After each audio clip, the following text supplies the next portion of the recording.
it's a chat explosion. Let me just make sure. Ebi, can you say something for 1 sec so I can check the level again now that it's live, just to make sure it's all good? Yeah! That should be good, Wait. I think. Wait.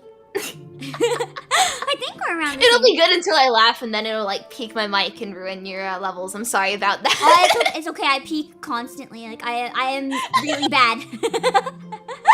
I am quite horrible for peaking. Everyone says I bless their ears. But before we get started, I wanted to quickly give a shout out. Thank you, Felix Thierry, for becoming a member. Wow. I'm sorry I couldn't say it right away. I wasn't live yet on my end. But if you want to connect your Discord and your YouTube account, we have a special members only channel in the Discord that you can go and take a peek at. If you don't want to, it's all good, but just letting you know in case. And thank you! Yeah, hello! Hello, Pam Please. Hello, Prawn Hub. Hello, Pam, please. For those of you who are unfamiliar, you may have noticed another face here. A very small shrimpy face. Yes. Do you want to introduce yourself? Oh, shrimp. Okay. Hello. My name is Ebi. I'm shrimp. Nice! Can I make tempura? With Ebi? Friends not food. I'm friend not food. Darn it. I saw people mention tempura in chat a few times when I was lurking, so I thought maybe I could, but I guess not. Wow! Okay, I see how it is, Pam Please. I see how it is. I actually invited you today because I was hungry, but that's okay. Today, we're going to read painfully cringe stories and share some of our own painfully cringe stories of things that we've done in the past that make us want to die. If we say them together and embrace it, we will feel proud of our cringe. We feel the part of you that cringes, not the cringe. It's gonna be an adventure. And oh, senpai! Yeah. If you're gonna eat Ebi, you have to do it without getting caught. Oh, that's fair. That's fair.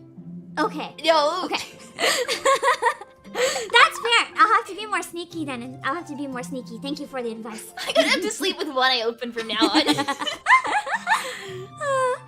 Well, yeah, this is gonna be an adventure. I'm already scared for some of it, but I'm really excited. Yeah. I don't. And as I put in the bottom of the screen here, if you type !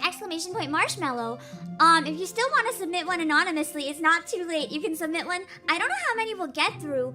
But however many we can is probably fine. One sec. I'm gonna send one quick message. And then I'll hop back.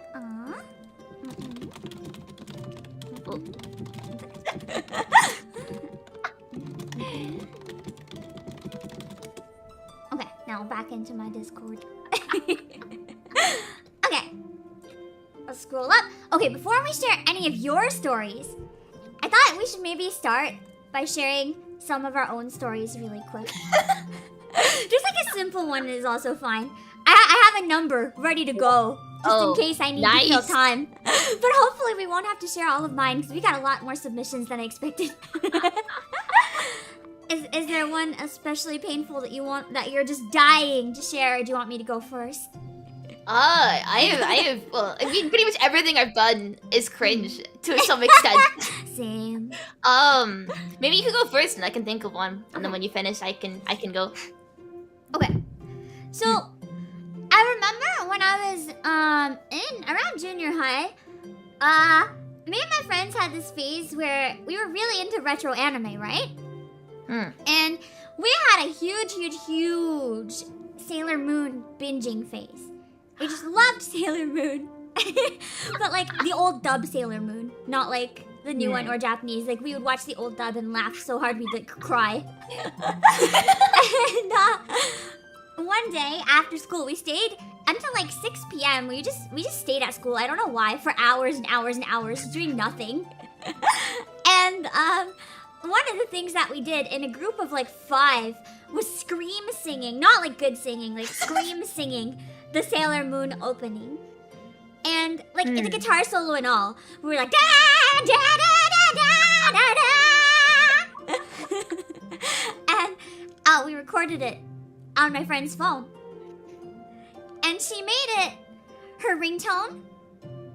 And we were sitting doing an exam.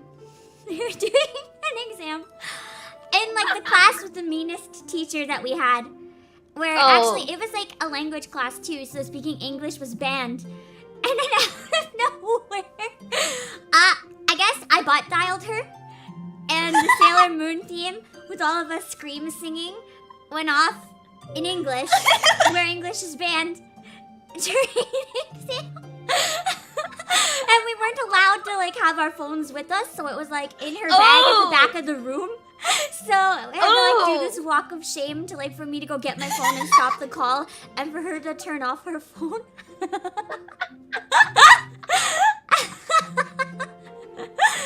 We surprisingly didn't get in trouble. I think the teacher felt too bad for us to even be mad. Oh, that's nice. That's nice, Lily. The worst, I don't know if it's the worst or the best part, but no one said anything. The room was just silent. Like no one said anything. It was almost scarier that way.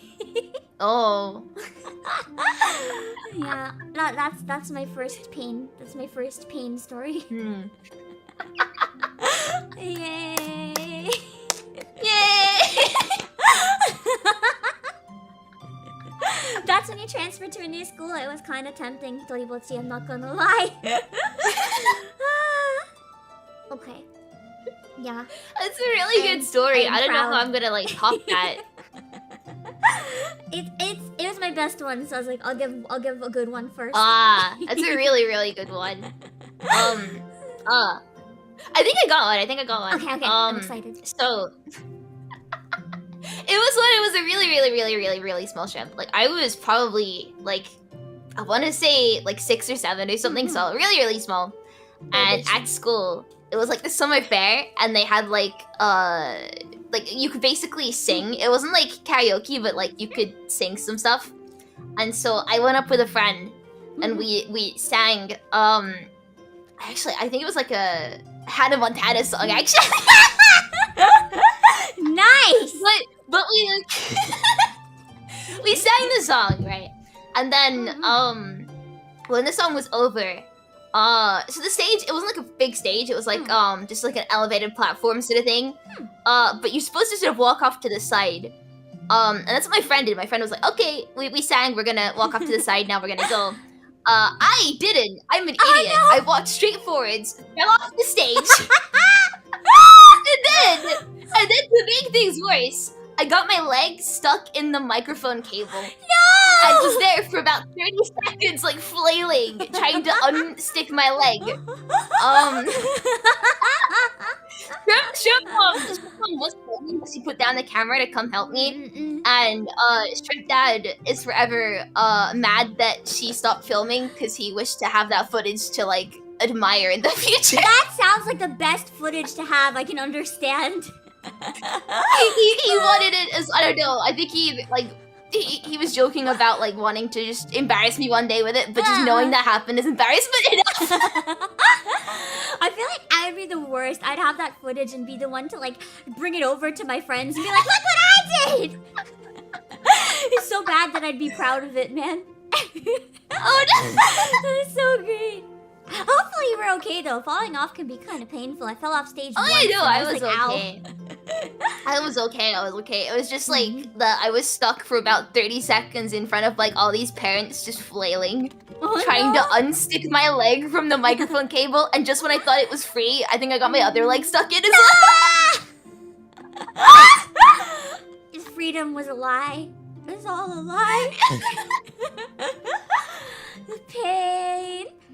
Okay, so the ones that we're gonna read first, I think we're gonna prioritize ones on Discord first. Just because the Discord ones are easier because we both have access to seeing it right now. And that way, we can take turns reading them and go through. I'm gonna pull up the Discord in 1 sec. I'll read the first one, and then we can go. We can skip like some of the random. Oh no, Pam, I can't hear you anymore. 1 sec. Oh, there we go. I can hear you. I think. I refreshed my browser, and I didn't realize it end call. Sorry. Add one cringe. Good. Wait a second. Pam is unusually quiet right about now. Pain. The scuff never ends. It never ends. Okay. We can skip some of the like banter in between and stuff, just because people got a bit chatty, which is great. I love it. But we don't have to read all the chattiness. Okay. Okay. Start with the brave souls. Admiral Umo, we're gonna start with your story. Easy peasy. I, having just watched Higurashi for the first time after learning anime is a thing, asked the smart people in my high school about the scientific possibility of one of the plot twists. Oh dear God. Having watched Higurashi, there's a number that this could be, and none of them would be pleasant to bring up in this way. Thank heavens, you're veteran anime fans. Okay, you're lucky. You're lucky. If that's not cringe, though, I also destroyed the family computer by watching anime on less than trustworthy websites. Oh. I feel like most of us have probably done that when we were like baby age, and at least some point accidentally blew up a computer or two. I actually did blow up a computer. Wait, what? How did you manage that? It was a really old computer, right? I was trying to cheat on Neopets. I had you're supposed to do the wheels on one account at a time. I had like 5 side accounts running the Wheel of Monotony, which takes like 2 hours in different browsers. And it overheated so bad that there's a big bang and smoke. What? That's impressive. I give you a round of applause for that. That's really impressive. I felt kind of bad because I was like 6, so I didn't have to pay for the fix on the computer. it was an adventure. Okay. Oh my God, the next one's killing me. Do you want to read the next one? Is it the one by Lind? Yeah. I just can imagine this. Oh wait. Wore a stretchy book cover on my head as cat ears. I mean, that's creative, though. I love Nekomimi too. I can't judge. I love Nekomimi, so. Yeah, another one of my cringe stories that I might share later. My chat's heard it at least one point. It involves Nekomimi. Oh. And school. Wait, I want to hear now. Oh no. Okay, so like when I was like 12, 13-ish, I really liked cat ears, right? So I made some. I literally didn't even buy them. Like I fucking made these cat ears. And I wore them to school every single day, right? Like all day, every day, always wore my cat ears. And it was school photo day. And I wanted to wear them in my school photo because I kept insisting they were a part of me. And the photographer said no. They would refuse to take my photo and they were gonna like kick me out. Like, if you want any photo, you take those off. So I walked out and I went to the principal's office. And I got him to sign a piece of paper giving me permission to wear them. It worked though. I still have the ID. I saved it. I have the ID. Actually, it was for a few years in a row, which makes it even worse. No way. Oh, that's better. That's better. That's not worse. That's better. That's it. The cat ears got better too. I made a new pair later on, so they looked better. That's awesome though. That's awesome. My principal understood. He's like, let's just let these younguns do what they want. Yeah, he was great. He was fantastic. Honestly, like I can imagine. I think I can really imagine. I think he pretty much got it right. No. Like, principal be like, I want to see this. I think he just wanted to watch this play out. See what would happen. It was beautiful.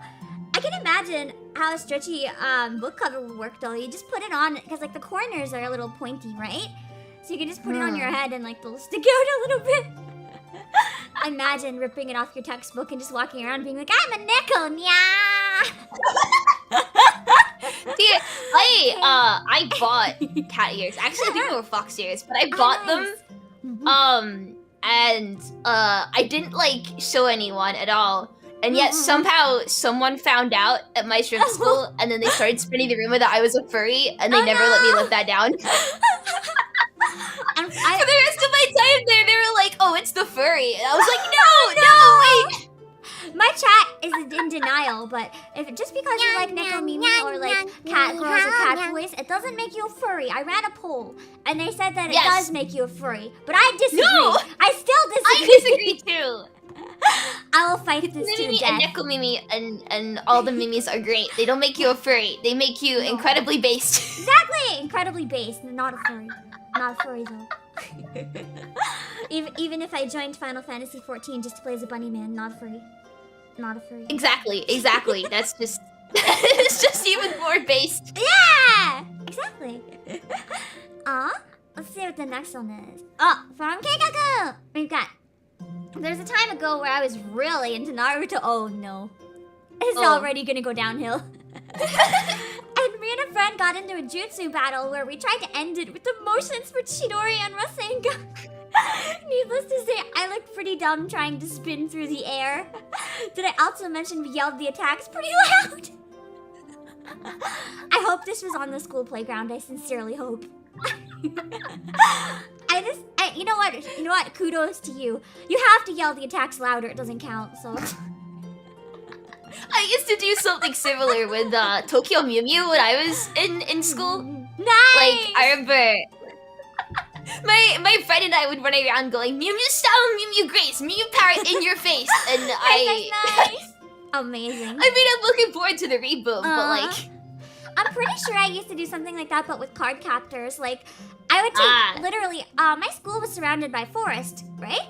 So what we would do, we would take Pokemon or Yu-Gi-Oh cards and pretend they were Cloud cards and hit them with sticks to summon what was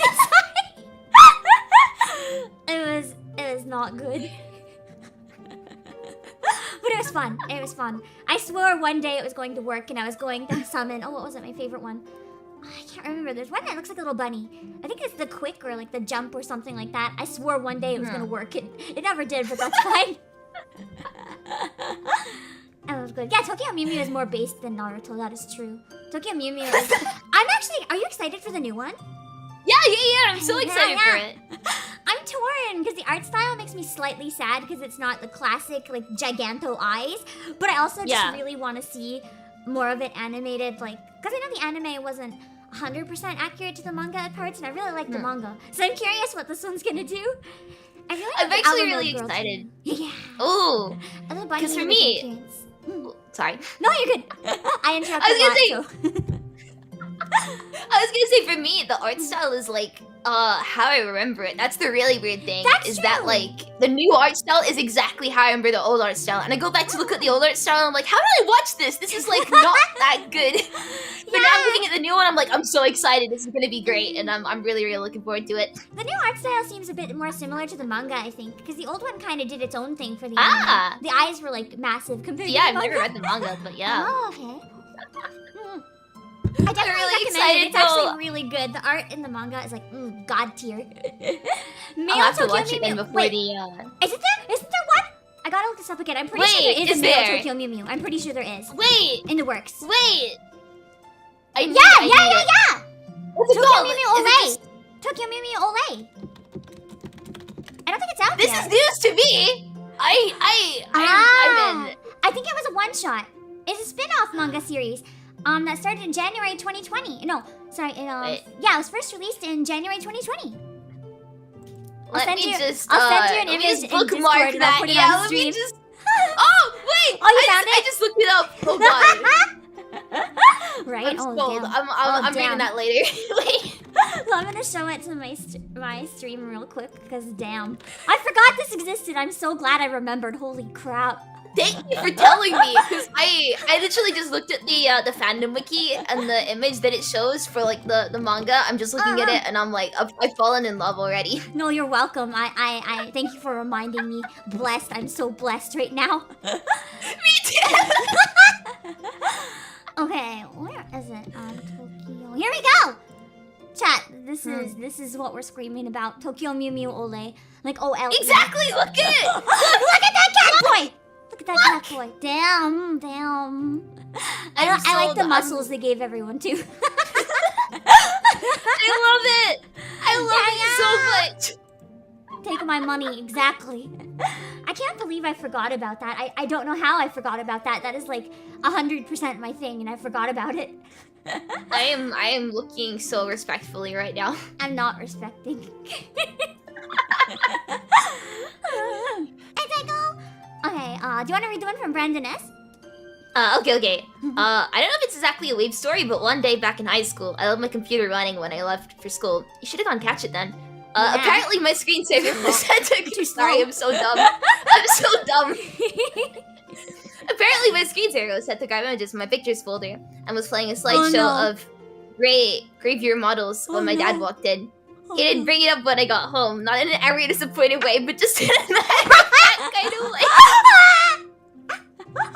That would be so rough. It's just like come home and be like, oh son, I saw you had softcore porn on your computer. Sips coffee and walks away. Wait, that's what that word means? Kinda. It's like, you know like when idols do photo shoots in like bikinis or like underwear? That's what it is. Oh, yeah, no, I see now. I see now. It's basically like as close as you can get while not being NSFW. Yeah. I just looked it up, and maybe yeah. I should have done that in incognito. It's all good. But yeah, that would be that would suck. I'm so sorry, but also your dad is a Chad for not judging and not bringing it up, just like chill. Yeah. Oh, he brought it up, I guess, but not judging. Just kind of like, oh, I see. Yeah. What a Chad dad. Such a Chad. Dad's seen enough. He was done with his child. I mean, that's also a possibility, but I like to think maybe Dad was just not judging. Hopefully. Praying for Ebi's search history. Thank you, Extra Crunchy. Me too. I'm praying for my search history at this point. Cat boys and bikini models. It's great. That's amazing already. FBI is gonna love your computer. It'll give them a fun day. Alright, we got one from Aka Spade here. I used to have a Sonic phase. I can't even say I haven't though, so same.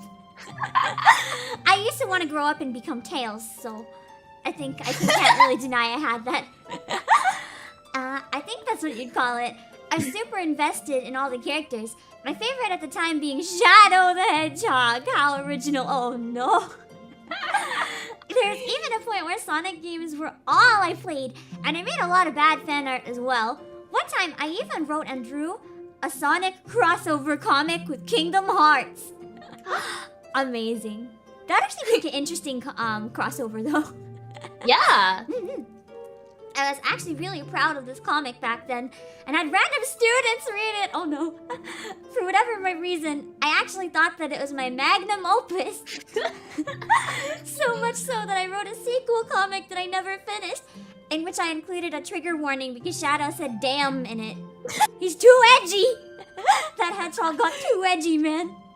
Before I became the other Aka you see today, I was at one point known as Shadow Rules 17. I think all of our old usernames make us want to die though, to be fair. Yes, definitely. Whether or not I was deserving of such an illustrious moniker, I'll leave that to the reader to decide. At any rate, those are some specific moments that I remember. Amazing. Did you ever have a Sonic phase? I'm curious. I didn't. Oh, how? I got really invested into like other video games. I had a huge Portal phase. Nice. When I discovered that game, that was all I ever did. But I went so far down that to the point where like I was I think my chat already knows this, but I used to write like fan fiction. And I used to take it to the creative writing club in my school. Nice. Get some good But critique. like specifically, I remember this one Portal fanfic that I wrote. It was basically like an OC insert during my big Portal phase that I took to like I stayed behind after class with my English teacher, and like I went up to her and I was like, hey, I was writing some stuff. Could you like look at it for me? And I just gave her my fanfiction.net account, and like she got it up on the whiteboard and was just looking at it, and I was stood there like looking over her shoulder to see her reaction, and I could tell that she just wanted to like die. That is courage. I forced my English teacher to read my Portal fanfiction. That is courage. I applaud that. That's incredible. That's amazing. 10 out of 10. It's not even the worst thing I've done, but like I just that memory haunts me because I don't think the English teacher liked me after that, and I'm so glad I didn't have her for any more years. Oh god. It reminds me of one time I was writing kind of like a fanfic type thing that I ended up sharing. Do you remember Azumanga Daioh at all? It's kind of an older one, but I always ended up watching retro shit. I don't think I've heard of it. Do you know Yotsuba? It was only a manga, but it's like the same artist. I think I've heard of it. Yeah, I think I've heard that one. It's kind of like I don't know much about it, but I've heard the name. Things where it's just like schoolgirls doing weird things, kind of like slice of life, but really weird. I was really obsessed with Azumanga Daioh, so I started writing a ripoff that was me and my friends as very bad Azumanga Daioh OCs, but like it was stuff that we actually did at school, but like super exaggerated. And I would just go home and like spend hours drawing what we did that day, but like as Azumanga Daioh. And I met a comic book artist once that's published, and I brought my stack of like hundreds of pages of it to her. And I was like, I'm gonna publish this, and I showed it to her. And very politely, of course, she's like, maybe keep practicing. Which obviously she was right, and I'm glad that she was honest instead of like, oh yeah, that'll be great. No, I actually appreciated that she was honest later on, but at the time I threw a hissy fit. I was like, you don't understand my genius. And then I walked out and I was like, I'm gonna publish it anyway. I'm gonna publish it anyway, just to prove I can publish it. Love her. It was so bad. I still have it. It's like literally like thousands of pages by now. I just hoard it because I was like, I put too much work. I can't burn this, even though it's tempting. It was an adventure. Anyone who hasn't had a fanfic in some way phase is a liar, I feel like. Yes, even if it's definitely. just like stick figure fan art, that's still a fanfic in art form, kind of. Do you want to read the one by TGM? Okay. I was around 13 at the time. I talked at great length for what must have been 15 minutes straight on the differences and my personal preference of fan subs versus fandoms to a girl who was bored to tears but didn't want it to tell me. Oh no! We took a classmate walking by and shouting, dude, she doesn't care. Look at her face for me to realize she hadn't said a thing the whole time. Oh no! To be fair, she sounds boring. She sounds boring. She doesn't want to have a debate about anime. What the fuck? Yeah. If you don't want to have a debate with anime, I don't want to talk to you anyway. So good riddance in that case. But I would wish I was dead. I would wish I was dead in the moment. I would just like slowly creep out of the frame. Wah! Pain. Let's just send on Marshmallow, so we'll probably find that one later. Oh my god, we have a long one from Miss Anro. I'm excited for story time! Me too, too. When I was in elementary school, I thought airbrushing was some of the coolest stuff to see on t-shirts or jackets. For my birthday when I was in 4th grade, I begged my parents to have my birthday at Pizza Hut and wow, local arcade, along with specifically a jean jacket with some stuff airbrushed on the back. I gave out invitations to 15 of the kids in my grade that I considered my closest friends, but only 5 of them said yes showed up. That's mean. Why wouldn't they want to go to an arcade? They're just stupid. Yeah. They thought you were too cool for them, so they're like, I'll look bad in comparison. I can't go. That's why. During the gifts, I got the jean jacket I wanted with my middle name and one of these early 90s attitude designs of a stick figure with a football helmet and pads that said bad dude in cursive at the bottom. I put the thing on, and although I was the most badass of badasses, oh my god, I can't read. I essentially wore the thing everywhere and anytime I could from then on for the rest of the school year and most of the next one when it wasn't winter. I thought I was the baddest dude on the planet when I wore it, oh dear god. It wasn't until I got to middle school and the kids there laughed at me relentlessly for wearing a jean jacket and 2 something with airbrush art. Did I realize how absolutely ridiculous I looked in this jacket that was 3 sizes too big for me and I didn't physically grow into until I was in high school? Aww. Okay, but oversized jackets are really comfy. I don't think I have a single one that fits. I only buy oversized. Same. It's so much more comfy because then you can like, You can wrap it around your waist if you're like too warm, and it's like really, really long and flowy, like a cape. Or you can wear it and like flap your arms, and you feel all like I don't know, like you're wearing like a superhero outfit or something. They don't know what they're missing. Yeah, no. They don't know what they're missing. That sounds nice. Exactly. Sounds nice and comfy.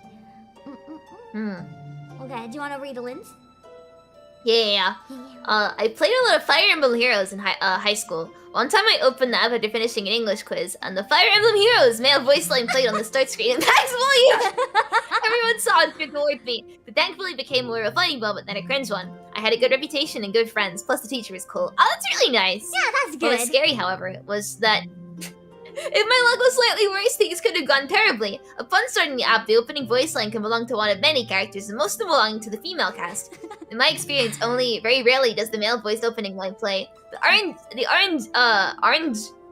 I'm having like a orange goddess. Bless me that day. Every time I feel pain from Gacha, I just remember that without her, everyone in my class would have heard Shona's voice saying Fire Emblem Heroes, and I would have most certainly perished. Oh no, just imagine in class someone, like, all you hear is, Fire Emblem Heroes. It's like, ah! Not my phone. It's not my problem. Just throw your phone at the other side of the classroom. It was them!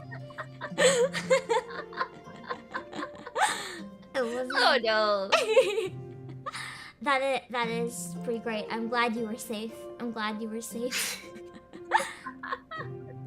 Oh god, Admiral Umu did something similar. I did that once too, but in college with Azur Lane, which has a 1000% chance of one of the many female characters shouting the name of the game. Good thing I was fast on the volume.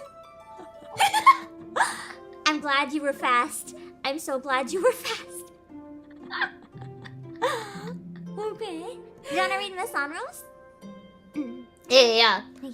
As a continuation of my exploits in high school, thanks to the Backstreet Boys and my participation in chorus and musicals, I used to sing a lot of boy band music. This is during the time when guys used to bleach their hair tipped blonde as a rebellious thing. So someone said I looked like AJ McLean from Backstreet Boys, and I decided to go the whole 9 yards. I frosted my tips blonde, pierced my ears, and started wearing fishnet shirts over black shirts and yellow tinsel glasses. It wasn't until everyone told me I looked like an idiot in the goth clothes that I started wearing regular clothes again to keep the frosted tips until I got the part of horse. I have no clue how to pronounce that. Oh no, maybe? Vandergelder in Hello Dolly. My cruel dictator, a director. A dictator.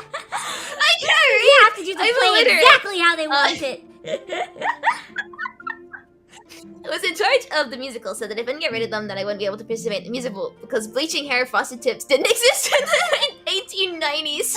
To be fair, it's a Gotta musical. go for that historical accuracy. Why do kids have to have historical accuracy? Let them do whatever they want. Goddamn. What? Oh my god. This one kind of reminded me of actually what inspired me to do this stream in the first place. Cause have you seen Turning Red? I haven't yet, but I've heard really good things about it. There is a boy band in it, and there's a lot of cringe. Like the whole movie, basically the main character is just really, really cringe. But it's like in the movie, instead of like being ashamed of the cringe, everyone just kind of like embraces the cringe. And I was like, you know what? This is the most accurate portrayal of like 13-year-old girls I've ever seen. So it just made me want everyone to share their stories. I thought it would be kind of fun because we all have that phase of being total weirdos. Because a lot of the reviews were slamming the movie and being like, because like the 13-year-old girls were basically like being horny and drooling over a boy band and being like, they're sexy and all this shit. And all the parents were like saying it should be banned because 13-year-old girls aren't like that. And I'm like, man, have you ever seen a 13-year-old girl? Like half my friends were writing fanfics about like them marrying Legolas and shit, so I'm pretty sure that's how accurate it is. That's what I remember anyway. I can't confirm that's very accurate, and then some people don't grow out of that phase. Yeah, exactly. The cast of Turning Red is beyond relatable. They're so relatable. It was cringe, but in a good way. It really was, and it kind of inspired me to do this, so we can just share our own stories and embrace it. It sounds like really wholesome cringe. Yeah, it was wholesome cringe for sure. I loved it. Okay. Oh no, Lind. My mom caught me reading my dad's collection of Love Hina and banned me. would she ban you? Just let you read Love Hina. Unless you were like 5. Although I read Ranma when I was 5, so I can't say anything. To be fair, I was kept in the children's section of my library because picture book, so. My library is the one that betrayed me, not myself. Big F for that one, though. But I mean, you borrowed it from your dad, so I feel like he should have gotten in trouble for not hiding it better, if anything. Yeah. Are you gonna go for Aka Speeds? Yeah. Oh god, I just remembered one from high school. So there was this theme week where you could come and dressed as whatever the theme was for that day. And for the most part, I never participated until Superhero Day. I was super into Kingdom Hearts at the time. My favorite character was Roxas. I've never played Kingdom Hearts, so I hope I pronounced that right. No, me neither. I think it's so I decided to. Okay. So I decided to dress as him from when he was in organization. Is that 13? I don't know Roman numerals either. Yeah, This looks so bad at me. Okay. Problem was, I had no cosplay gear for that, so I improvised. Oh no. I styled the hair myself using way too much of my mom's hairspray to keep it held up. And I took a Grim Reaper Halloween costume and wore a black hoodie over it to simulate coats worn by Organization 13. I had no Keyblade, but I doubt I would have been able to bring one if I had it. I was so confident in my makeshift Roxas cosplay too. I don't remember too much about it in the morning, but after I had breakfast, I talked with my friends who informed me that I looked nothing like the character and more like a goth dude trying too hard. I just put it all away. Thankfully, I said it had regular clothes underneath. Your friends sound mean! Yeah, your friends are assholes. Cosplay should be fun. I don't like the idea that cosplay always has to be about accuracy. I feel like it's way more fun if you just screw around with it and do what you want. Casual cosplays are some of the most fun in my opinion. Like, just clothes that kind of look like that. The ones that people like... The ones who feel like making do with like buckets and everything, and like the dumbest like things you find around the house. They're so fun. There's this one guy, and he has like a whole account where all he does is post like cheap cosplays, and he'll use like instead of a wig, he'll put like a thing of bananas on his head or something for like Goku. It's so good. It's so good. That's the best part, though. Cosplays are about having fun, not about being accurate. And if you're not having fun, you're doing it wrong. Exactly. I feel like that's why a lot of people end up getting burnt out and quitting cosplay because they end up taking it too seriously and going so strictly into like, I have to be accurate, I have to be perfect, that it just ruins the whole thing. Yeah. I've been, oh god, how long have I been cosplaying? I did my first cosplay when I was 2, so I think that says something. Ooh. No, wait, sorry, I was 1. I don't even remember it, but apparently I was like, I could speak a little bit because I learned to talk and read when I was really, really young for some reason. When I was 1, apparently I had a really big crush on Alvin the Chipmunk. Wait, you too? Yeah! Wait, you too? Yeah, I watched all the films so many times. Oh no! I never met anyone else who had a crush on Alvin. This is amazing. I'll fight you for him. I can't believe I got a link with that. I thought I was just like the weirdest kid. I'm so Boss furry confirmed. No, I'm not, Chips. Have you seen any of the older Alvins? They look like people, kind of. Wait. The ones that look like chipmunks are wrong. That's blasphemy. It's gotta be the old ones.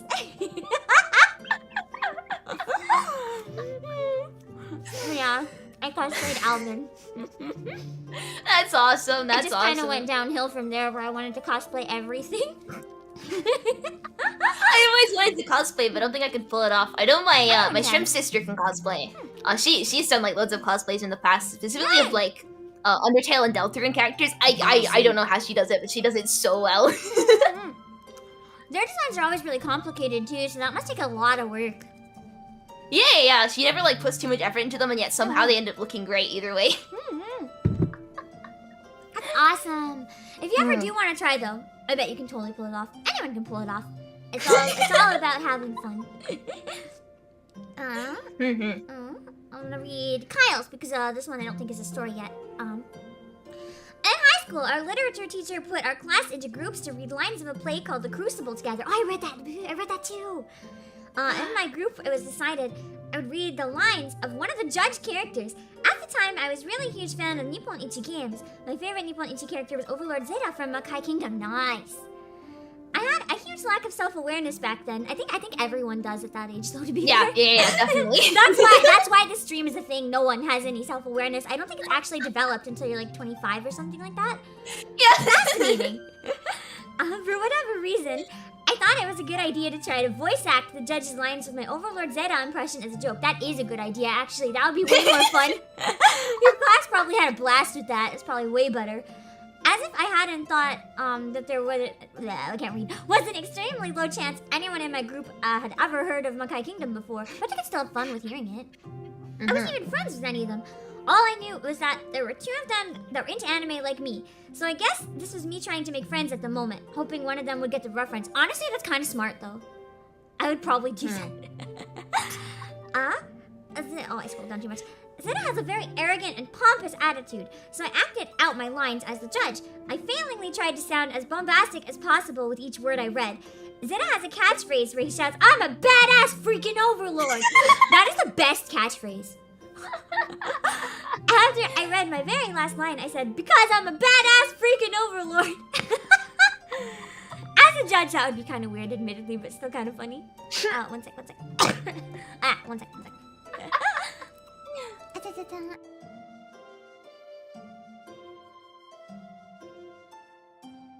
Oh yeah, I keep getting 2 to coffee.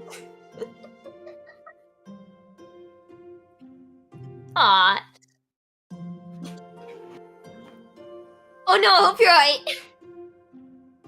Please don't die.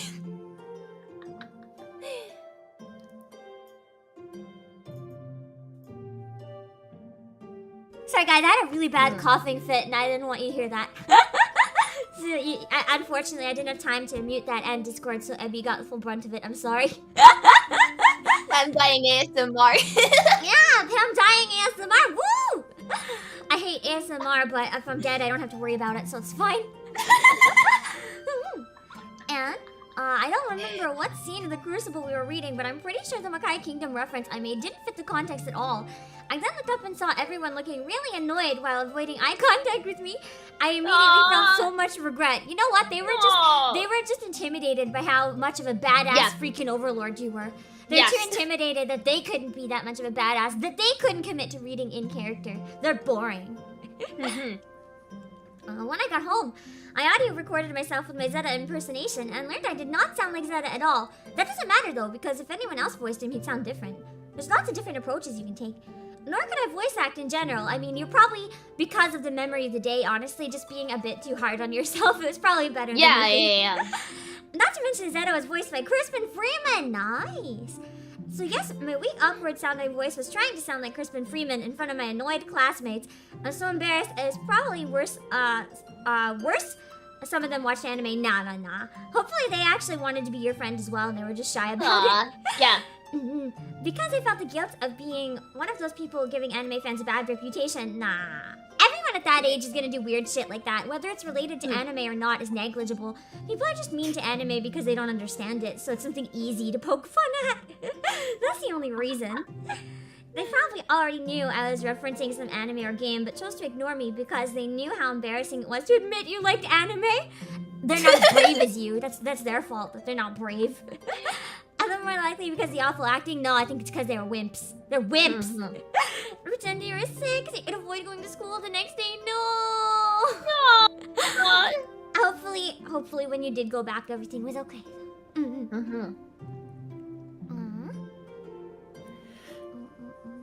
Oh, we got one from, we got one from PDS Uematsu Kojima, who is my music producer.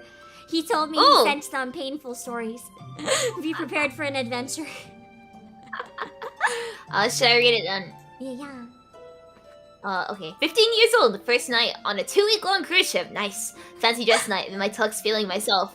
End of the night, underage drinking with the cool kids, because you have to, hook up for 2 weeks. And we're walking on the deck until we've come to the swimming pool they drain every night and cover with a large cargo net to prevent accidents. Hey, wouldn't it be awesome if someone jumped in that? Said the older cooler kid with a girl in each arm. Lo and behold, as a man of action, without thinking it through, here's me in a tux doing a 4-foot-high vertical leap into a swan dive and land nicely on the net. The pool is 6 feet deep. My jump is 4 feet high. The net does not hold. Because it's a round metal pool and now hollow, upon landing, crotch first into this resonant construct, my body, in a swan dive position, becomes the mallet to an improv giant gong. Gong! The entire deck looks at this asshole in a tux lying face down like a murder scene chalk outline while the sound seems to last forever. And then the next 2 weeks in the beautiful Caribbean cruise with blood periodically coming from my ear! And the nickname Gong Bite because I wanted to be cool. I don't think anyone can beat that. That is pain. That is mental and physical pain. That is just pain. The worst part is that I can feel how much that haunts you from the way that you're talking about it as well.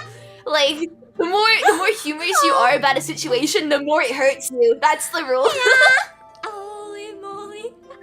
Oh my god, I apologize on my stream. You're like phasing out of existence for a second there. Oh, yeah, I've become Minecraft. It's okay. I am, Oh, that's it. Okay.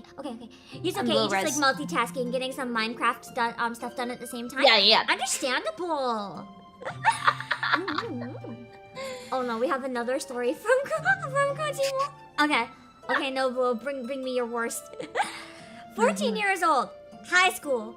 Never really cared about peer pressure before, but somehow puberty happened and I just moved to this area. New school, new friends. I lived in Vancouver then, and everyone had these hoodies from a local snowboarding brand, but they were really expensive, and it's not something I nor my family could afford. Then comes my 14th birthday, and guess what? Sweet dear old mom got me one! Nice! I was so happy. I was an N64 kid. I was finally cool, and I know how hard it was for mom to get one of these. But something was weird. The hoodie pocket was on the back. Oh no, and the all-important logo, it was on the front. It was a factory defect, making it cheaper, but it didn't matter. It was my birthday, and I finally got one. Beggars can't be choosers, right?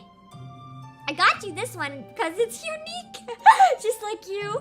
Aww. Oh, Mom, you really are the best. That's a nice way really to spin sweet. it. Yeah, I like that. Yeah. That's really wholesome. Next day, I'm at school feeling super excited, like I finally belong. The few friends I made were totally commenting on it, and I was feeling really confident. So with this confidence, I orbited the cool kids, oh no, thinking that I'd have a chance to say something or get involved. But to them, I was some awkward new face with a backwards sweater. Cool sweater, bro. Oh yeah, thanks, I got it for my birthday. Oh, it's pretty sick, yeah. Buzzing from the chance that I was gonna be accepted, I didn't notice it. Oh no, another kid had filled the back hoodie pocket with a melted ice cream sandwich, trash, and an that's so open mean. juice box. No! Oh no, he then gave me a kick and it went everywhere, messing up my back. Fuck them! Fuck That is them! so. This isn't even cringe. This is just That's bullying. I feel so mean. bad for you. I would have kicked them 3 times as hard if I was there. Everyone laughed. Oh no, everyone laughed. Time skip. I fucked his sister. Okay, that's the only ones I have that are rated G. Oh no. Well, you won in the end. You won in the end. Yes, that is a Chad move right there. Oh no. Oh god. This one's awful. There's another one from him. I don't know if they're attached or not, so I can probably continue read them really quick. You're in Hong Kong, sponsored by a clothing brand, and it was on a monthly seed list. You went to the store to pick up your new gear. Staff can't spell. It must have been staff where their second language was English, and it said rapper was missing a letter P. And you have to wear that on tour. That is awful. That is awful. Oh. I would die. I would actually like not wear it. I would wear anything else. That is not good. I hope you got a refund. Or something out of that. That is like the worst mistake. Oh no, you had to walk home. Oh god. Oh, I just read the next one. Oh no, I just read the next one. Oh god. Where is there another one? Oh no. Okay, you want to read that one then? Yeah. Don't. Wait, okay. Don't read ahead. Okay, I gotta read this. Don't spoil it for yourself. Okay. I won't. I was conducting an interview for a local music channel in Hong Kong, the MTV equivalent of the time. The night before, I wasn't feeling too hot, and I'd been drinking Chinese meds for my stomach. Oh no. If any of you have had TCM in liquid form, then you know that for the majority of it, it always ends with liquid poop. You gotta flush out the germs, am I right?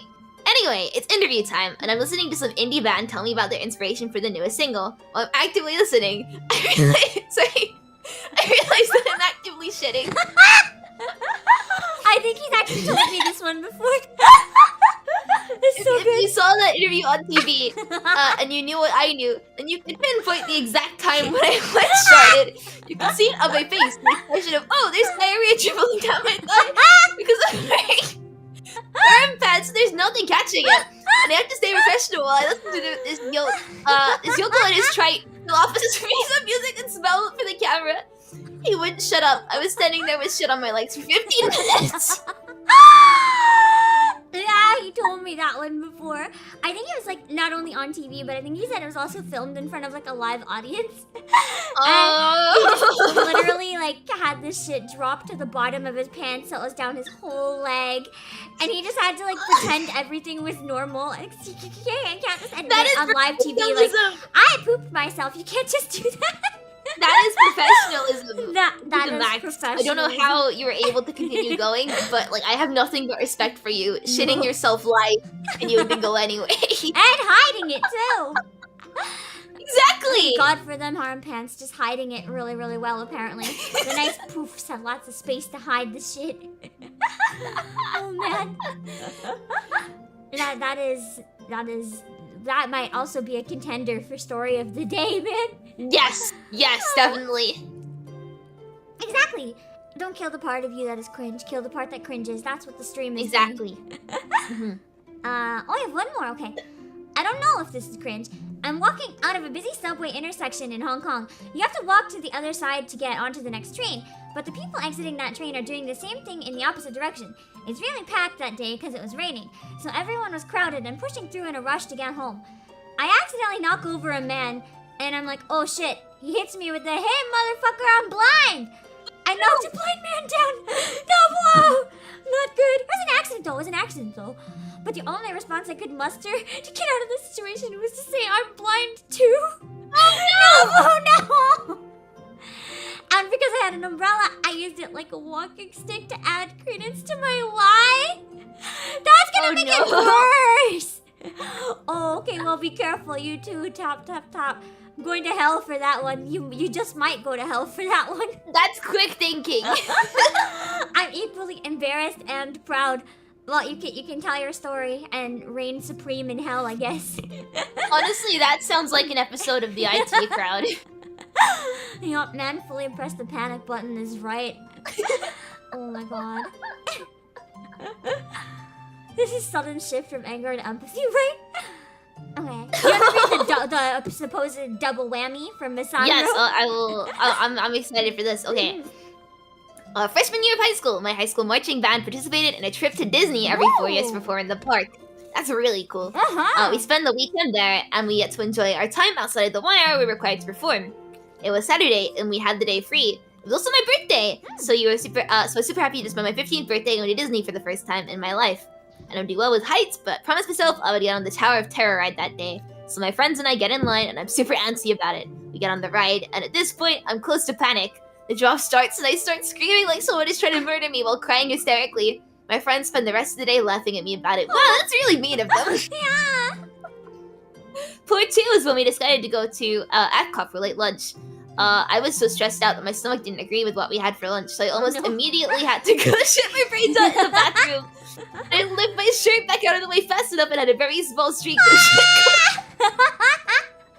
I cleaned it up as best I could, but you could tell for the rest of the day I'd messed myself. I'm fairly certain people talked about it, because I would get told it smelled funny whenever I entered the instrument group for the band for the rest of the school year. Thankfully, because of the circumstances behind how I managed to go on the trip, I didn't have to deal with anyone from my school other than a chaperone back at the hotel, because that's who I was roomed with. Unfortunately, as you can tell, it didn't stop them from relentlessly torturing me back at school about it. Oh no! I love how I'm getting all the toilet humor ones, though. That's like exactly my sense of humor, so I'm loving this. That's fair. We chose the perfect order to alternate, apparently. This is great. I'm surprised so many people crapped themselves. I'm really surprised. I didn't expect any Not that I like actively wasn't expecting it. I just was caught off guard at one, and then suddenly there were more. Yeah. yeah, me too. Oh man. Oh, we got another one from Nobuo. I puked my 7-year-old body out in front of a crowd of 200 people at Disney's Meet the Character breakfast because I was so excited to see Mickey and I didn't eat a bite. Aww. Oh, no. That's really wholesome. Yeah, it's wholesome. So far, anyway. When they were about to come out, one of the staff saw that I had an untouched plate and in the most condescending voice ever goes, "Someone didn't eat their food. I guess Mickey and friends won't come out." That is so mean to a child. That is. Maybe No, you don't do that to a 7-year-old. That's awful. There's like so many reasons they might not have eaten.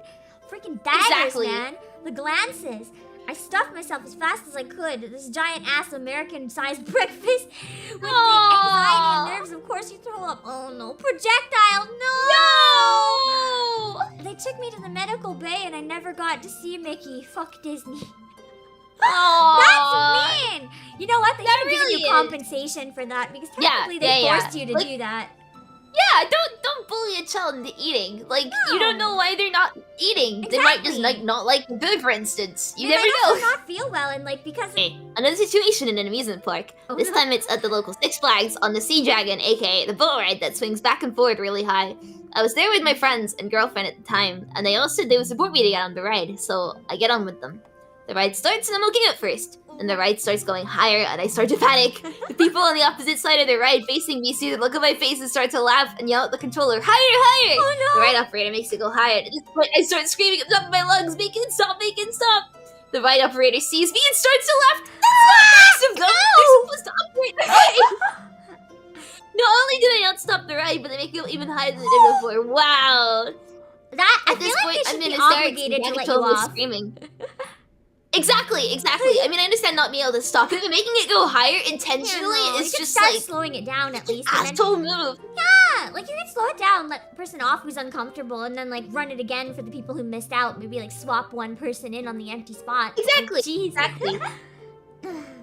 At this point, I'm in a sex and can't control my screaming and freaking out anymore. The only people not laughing at my friend, my friend and girlfriend. Everyone else in the ride team thinks it's hilarious and having a mental breakdown on the ride. The ride ends finally. I don't remember the rest of the day after that at all. My brain and body shut off memory after that. No! Understandable though. My brain. That's not cringe. That sounds traumatic. That sucks. You know, it's cringe for the ride operator. Yeah. That they were that much of an asshole. I hope that's I awful. hope they got in trouble for it and got fired. Sucks to be them. Yeah. Plot twist, you're still on the ride. Who knows?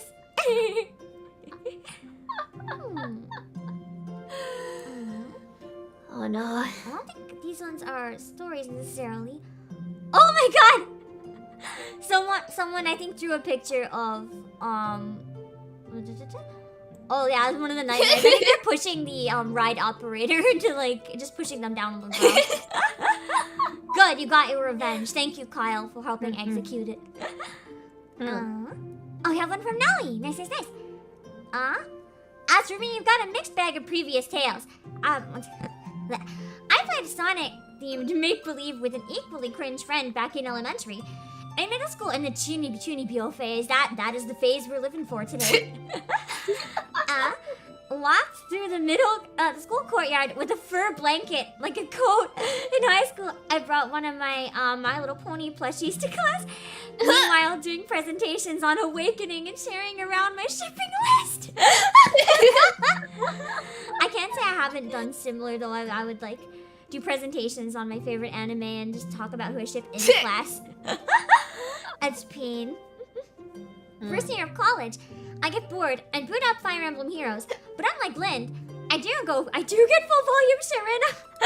Shouting the name of the game. No salvation, no. Oh no. And in high school, for the anniversary event, I offered as a backup dancer on a routine for my class since no one else wanted to do it. The following weeks, I went to the practices. I learned the moves and rehearsed. The day comes and I'm quite ready. Not pumped, but not nervous either. In my head, I'm pretty much just, let's go! But suddenly, just minutes before going on stage, I get horrible stomach cramps. Pretty much forcing me to go to the bathroom for a half hour. And there's no paper! Oh no! notebook pages it is. Oh no. I need to reiterate Ouch. that I was not nervous. I was willing to go on stage, but my body just said no. It's more like an anti-cringe story. I'll never know what would have happened if I did go on stage. Some cosmic force just decided that it'd be best if I didn't do it. Maybe you saved the horror of like something really bad happening up there. Honestly, yeah. You never know. A cosmic force was looking out for you, maybe. But it sucks that all your hard work went to waste. That part really sucks. Oh no, I already read ahead to the next one, and the first sentence is just like, oh no. Oh no. Oh no. Okay, you want to read that one? Oh wait, I might be. Oh yeah. So this is the the one you scrolled to. In high school, I just learned what ahegao was. This is already so downhill. There's nowhere else to go. Oh no, I realized Orihime from Bleach. So I grabbed the marker and started drawing Orihime with an ahegao expression. But maybe though I didn't realize what the marker led to the paper. So when I looked at the paper, I saw my drawing of Orihime with an ahegao face and printed on the desk, and it was mostly my mom's desk where she used for laptop or work-related things. I desperately tried to clean it, but I was only able to clean it to the point you could vaguely tell the outline. And because I had a habit of drawing with the most pressure on the eyes, I could still make out the heart-shaped cross-eyed face of the ahegao, even if it was really faded. It just wouldn't come up no matter how hard I scrubbed. Luckily, I don't think my mom ever figured out what it was. She wasn't mad at me making a mess on her desk. The following day, I put the Orihime drawing in my backpack and brought it with me to school because I wanted to keep working on it during lunch break. I knew a good spot to draw where I wouldn't be bothered. So lunch period came and I was checking my backpack. I discovered that the drawing was missing. Oh no. I must have dropped it during class as I was walking. I was taking my binder to take notes. It was telling me not to put the drawing in a more secure place where it wouldn't drop. I rushed to the classroom but couldn't find it anywhere. I was so embarrassed and anxious that someone would see it. Some of the students knew that I draw, so everyone would deduce that it was me who drew it. And they would all think I was some kind of freak. I didn't get to eat because I spent the rest of the period running through the entire school looking for the missing drawing so no one would think I was a pretty pervert. I never know what happened to the ahegao or Hime or if anyone saw it. I really regretted that I brought it with me to school. I was really imagining someone must have been disgusted or weirded out or something. What if it was another Orihime fan that found it though? They might have been like, my wife! And they stole it. Honestly, I was gonna suggest that maybe someone like really liked it and I'm not gonna continue that sentence. They just really liked it, apparently. Yeah, they really appreciated the artistic efforts of Ollie's done for the character. So they just flat out stole it from you. Yeah, they had to have it. And we have one from Yuri, the new member. Hello. I'm excited for this. Yeah. Went to Tokyo a couple of years back with my family, and as the specialist of us, my parents kept asking me whenever they saw something they didn't understand. One day was extra painful because we had been in Akihabara for the majority of the day, and I had to explain why there were so many comic stores with 18+ on the curtains in front. Oh no. I then had a 10-minute long and painful explanation of what doujins are and why I know what it is in the middle of the street. Oh god. On the evening the same day, my dad had a smug grin on his face and handed me a random doujin he'd apparently bought while I wasn't looking because he seemed to know a lot about it, so here you go. That is 10 out of 10 dad. 10 out of 10 dad in my opinion. That is the best dad in the world. I You're love not that. the best family. Did 2 thumbs up and left me stunned in the hotel lobby. 100% dad of the year. Since that one was a bit long and it's another one, but it's like a different story. It looks like from the same person. Do you want to read that one? Yeah, I can read it. This one isn't really me, but I got a phone call last month from an unfamiliar number. Usually I don't answer if I'm not expecting anything, but this time I decided, why not? So I picked up and we're met by the flustered voice of a girl looking for Felix, A. And said she got my number from her friend who got it from my friend. She immediately started saying how she had seen me at some point and said I was really handsome. I got flustered and started laughing, thanking her for the compliments and continuing the pleasant conversation. She then mentioned the party she saw me on, and I felt a cold sweat run down my back. I hadn't been to a party since I started uni and had no idea what she was talking about. No. Then it hit me. There's 2 Felix A's in my apartment building. I know this because our mail gets mixed all the time. I carefully bring up the idea that she might have gotten the wrong person, and I could feel how she was imploding on the other end. I wish her luck. On the confession, I tried to save her grace as much as I could before leaving. She apologized over and over. I said I probably good looking too, which I think only made her panic more. I hope it would vote for her. That's sweet though that you were still supportive. That's really sweet. You are also a Yeah. child. That would be. Yes. You know, I think this one is one of a good example of like funny cringe though, because no one really got hurt and both of you were kind of like, oh, but it's like painful but also kind of wholesome at the same time. Yeah. Just that it went well in the end. Okay, we got one from Juice. During the time I was working in a video game store, a couple of customers came in, a boy and a girl. They were shopping for games, and as they were done, they approached to pay, and I don't know why, but for whatever reason I asked the girl, are you his mom? And she was his sister. She didn't even look much older. I don't know why I said that. To this day, I wish I kept my mouth shut. To be fair, I've done things like that, but usually it's the opposite for me. I'll assume that someone's sibling is in there, like, I'm the mom! And I'm like, oh. It's always so awkward, though. Oh my god, I remember one specific time, I think I thought someone was, like, a grandmother. And it turned out that they were sisters. But one of them looked like 40 years younger, I swear. It was so weird. Oh no. I wanted to die. I just wanted to actually die. Okay, there's one from Jodo Ethan, if you want to read that one. When I was a preteen, I was a fan of Super Mario AU's most popular installment. In it, everyone had evil doppelgangers created out of them by an ultimate evil, except for immortal characters. So that gave me an idea for a doppelganger version of myself.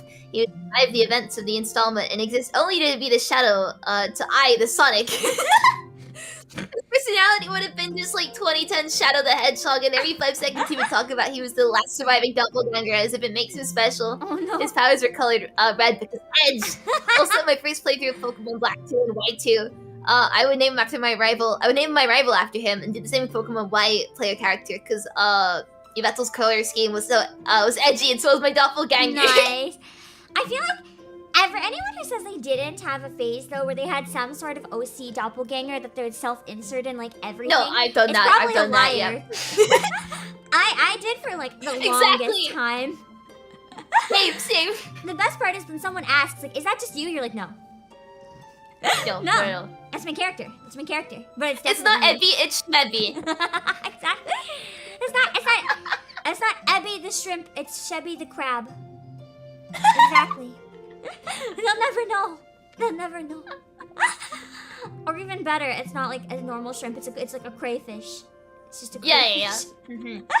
They look kind of the same. Or it could be a lobster, that could also work. It's Ebi spelt with like E-B-B-I-E. Yeah! That definitely works. Exact same pronunciation, but very different. Very different. Yeah. Completely different people, unrelated. Keikaku got one more. Back when Revenge of the Sith was in theaters, me and my pops went to watch it, and I ended up shouting "motherfucker" during one of the twist scenes where Anakin betrays Windu. You can't shout in the theater. Most of the theater stared at me, and so did Pops. This reminds me of one theater story I need to share in a minute. After that, unlimited power got stuck in my head due to the good voice acting, and I shouted that line for a week while twirling sticks. Nice. I think when I was quite young, I went to see like a spoiler, but this has been spoiled so many times publicly, so I think it's fine. In like the 6th Harry Potter movie, when I was very young, I went with some friends, and there's one point where Dumbledore falls out of a building, right? And one of my friends screams at the top of her lungs. It's silent at that part of the movie. There's not even any BGM. It's like silent slow-mo for like dramatic. And my friend just goes screaming, "Help! I've fallen and I can't get up!" And then pointed at me. Wow! Wait, and I was like, no. When everyone turned around to stare, I'm like, do I like open my mouth to prove that like it's not me? Because she has a low voice and I have a high voice, or do I like keep my mouth shut? Like, what do I do? I wanted to die. What a nice friend. I know, right? We don't talk anymore, so it's fine. Oh. That was like, holy shit, that was awkward. Okay. Here's another one. I need to cough again if you want to go on to the next one for a sec. Okay. Not sure if this counts. But one time at the mall, I saw a woman sitting, and her, Wow. wait, is it cleavage was shown? I didn't know whether I should tell her or. Oh wait, no, wait. It might be. She. It might be a bit of a cultural thing in this case, though, because that's very, very common. I think in most places. For like most shirts probably show some. Oh no. I just read the rest of it. I think they're talking about like butt cleavage. Oh my god, that would be awkward. I didn't know whether I should tell her or not. I ended up telling her and she stood up and fixed her pants. She didn't seem to get angry with me though, so I guess cool, I guess. That's cool. Good job for telling her, because sometimes like that can happen and like no one will tell you because they're all too embarrassed to tell you. Yeah. And that's even worse because you walk around all day like that. If you tell someone like nicely, then there's like I'm sure they'll appreciate it. Honestly, it's like good to know because no one wants to be walking around showing like butt cleavage. I'm gonna start saying that now. No more butt crack. It's only butt cleavage from now on. No one wants to be showing their butt cleavage in Honestly, public. So butt cleavage sounds so much more funny though. Yeah, I'm gonna start saying that now. Okay, I think we have the last set for now, and then we can move to Marshmallow. Oh yeah, it's the end of the channel. I didn't even realize. Yeah, I think someone's still typing, so I'll try to read this one a bit slow in case they want to finish. After this one, we probably won't come back to the Discord, so if you want to submit any more, maybe go with Marshmallow. And if we have time, we'll read like what we can, but if there's too many, we might not finish, just a heads up. But here we got from Coach Dorn. I made a 2-pound cookie in the shape of my now ex's dog. That sounds so cute. Food coloring and all, and she ended up breaking up with me on our 1-year anniversary via text by not inviting me to the beach. That sucks. I hope you ate the cookie all by yourself. I hope you ate the whole cookie. Oh, I scrolled. I lost 100 pounds in one summer to impress a girl that ended up transferring to another school the next year anyways. But I think that's when you said you started doing DDR and stuff, right? And you got really healthy because of it, because you got into like really good habits. You know what? You meant to impress the girl, but really you just impressed yourself and then felt good because you started doing better habits. I think the weight loss itself isn't like a super important thing because in my opinion, you can be healthy at like any size and shape. But getting into good habits is key. Like if you're thin and you're not working out, you're not really gonna be healthy. Everyone just has to work out. I'm very keen on working out. I used to hate it. I used to hate it, but I'm like I'm the equivalent of a wet noodle. Like my arms are noodles, and I can barely pick up a jug of milk. May I recommend Ring Fit? Oh, Ring Fit! I hate Ring Fit so much. Like I love it. It's really fun, but I've got a wooden floor, so whenever it wants me to do things like planks, I just suffer. Yeah, I find using a yoga mat with it really, really helps. It makes a pretty big difference. I should really invest in one at this point, honestly, and how much to play it, but at this point, I don't know.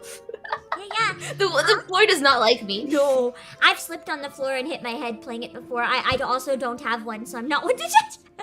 Oh no! I've had them recommended to me, but I'm too lazy to get one, so. Same. Yeah. I also end up hitting the light or the ceiling, or like, because I'm really, really tall for a shrimp, so it's really difficult for me to lay on my front, because then there's not much room in my room. And so it's so hard to do like half the exercises, but it's just so fun. Ring Fit's great. It is. Can I say a spoiler for the last world of it, or do you not want a spoiler for the story? Go for it. I'm gonna forget like in 10 minutes anyway. One of my siblings beat the game a few days ago, and the final boss has 9 health bars. No! No! You know how there's an in-game workout timer that tells you versus real? The in-game timer was 40 minutes just for the one level. Like the head. And you can't save mid-level, so like you have to do the whole thing in one go. I think I would cheat. I would like put my Switch on sleep mode and go back the next day. Yes, yeah. I'd do that. Exercise time of 12 hours or something by the time you finish. Imagine if you like did all of that, but you ran out of smoothies and you had no like healing moves available. Exercise 30 minutes, die. Regret. Yes. Yes. That'd be the worst. And your first anime OC was just Vash and the Stampede, but half demon, half angel. I think most of our OCs are just like a ripoff of like the main character, to be honest. Like, I know a lot of my members are watching Ayashi no Seres with me right now. A big story that I wrote, and I actually submitted it in for grades in creative writing classes. It was like basically a crossover between Higurashi and Ayashi no Seres. Everyone died. It was really violent. I shipped everyone. I don't know why my teachers weren't concerned that I was writing this personally, but I got a good grade. They liked it. It was weird. Nice. Looking back, I got into a really big horror anime phase, so I draw really, really gory shit on the back of like all my tests, like decapitating my OCs and crap. And they were just like, nice drawings. I'm like, thanks. No one brought it up to my parents. No one like ever questioned it. It's just this 12-year-old drawing gore on all my shit. And I don't know why it was never a problem, but I guess because I was an honors student, it was never a problem for some reason. Oh. So everyone just kind of pretended it didn't happen, I guess. And oh no, you gave away a first edition Charizard because you didn't want it anymore. You could have sold it, man. You could have sold that. And you went on to Playasia Discord and flirted with Pam. Correction, you tried. You tried. No one has successfully flirted with Pam. I will out-flirt all of you. I will always win. You can try. It was a nice attempt, but I was smart. I think, do you want to read the last one that was submitted here while I get up Marshmallow in another tab? Yeah. As you know, anime conventions are a place where someone can let their full cringe out and never be judged for it, at least not outwardly. One time I was cosplayed as Dave Strider back when Homestuck was seen everywhere in conventions. I was constantly in character, acting like I was too cool for everything there, and also just did a lot of goofy running in an attempt to be the craziest guy that did. One time I was walking normally until I saw a group of people. I was like, free attention! And ran around like an asshole till I fell face first. Oh, one second. What happened there? I lost Ebi.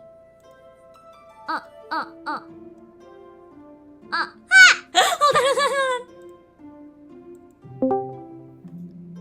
Hello? Oh, there we go, you're back. I lost you, I'm sorry. As long as everything is good. Okay, I'm gonna... Okay, do you want to read that again? Because I lost quite a bit of it, I think. When was the last... Where was the last part that you heard? Or should I just read the whole thing again? I don't remember. It wasn't very much. Okay. Anime conventions are a place where someone can let out their full cringe and never be judged for it, at least not outwardly. One time I was cosplaying as Dave Strider, back when Homestuck was seen everywhere in conventions. I was constantly in character, acting like I was too cool for everything there, and also just did a lot of goofy running in an attempt to be the crazy guy that did a goof. One time I was walking normally until I saw a group of people. I was like, free attention! And ran around and like an asshole till I fell face first and hit my knee super hard. I was in a lot of pain and no one laughed, but I was still quite embarrassed. No! Pain! Oh no! I think a lot of embarrassing things happen at conventions, but they're very fun. I miss them. I haven't gone to one in a long time. They're good times. Same. Shrim's sister goes to loads of conventions. Like, last time she went to one, there were a bunch of, I was so like, envious that she has, like, the confidence to go around and ask to take pictures of cosplayers that she thinks are really, really cool. Cause she sent me so many pictures of her with, like, Lady Dimitrescu cosplayers. Nice! That is so I was like, are you trying to tell me something? I think she has a type, but... just maybe. She was just sending me... Yeah, she was sending me so many pictures of her next to Lady... Like, absolutely massive Lady Dimitrescu cosplayers. And I was like, wow, I wish I had that level of confidence. I was like, so proud of her, but at the same time, so jealous that, like, she has that, because... It was so cool! I wish I could have been there to see them all, but... Someday. For no reason, for no reason at all, don't worry. Yeah. I don't think I've gone to one since that became a thing, because I've never seen a single Lady Dimitrescu cosplay, so I feel like I must not have been in a convention since it came out. I would have seen at least one. Okay, I'm gonna get a marshmallow. Just give me one second. They're all so cool as well. Every one of them was like she looked like she was just taken directly out of the game. Yeah. Like, I was so impressed. Like, I've never actually seen a cosplayer, like, look that good. Like, she was even tall, like, super tall as well. She was just, like, perfect. I was completely blown away by the picture. I just couldn't believe that she wasn't just, like, from the game. Understandable. Okay, here we go. I'll make your stream super big so I can see the marshmallows. There we go. I'm gonna get them on the screen in a sec. It's taking me a minute to pull it up.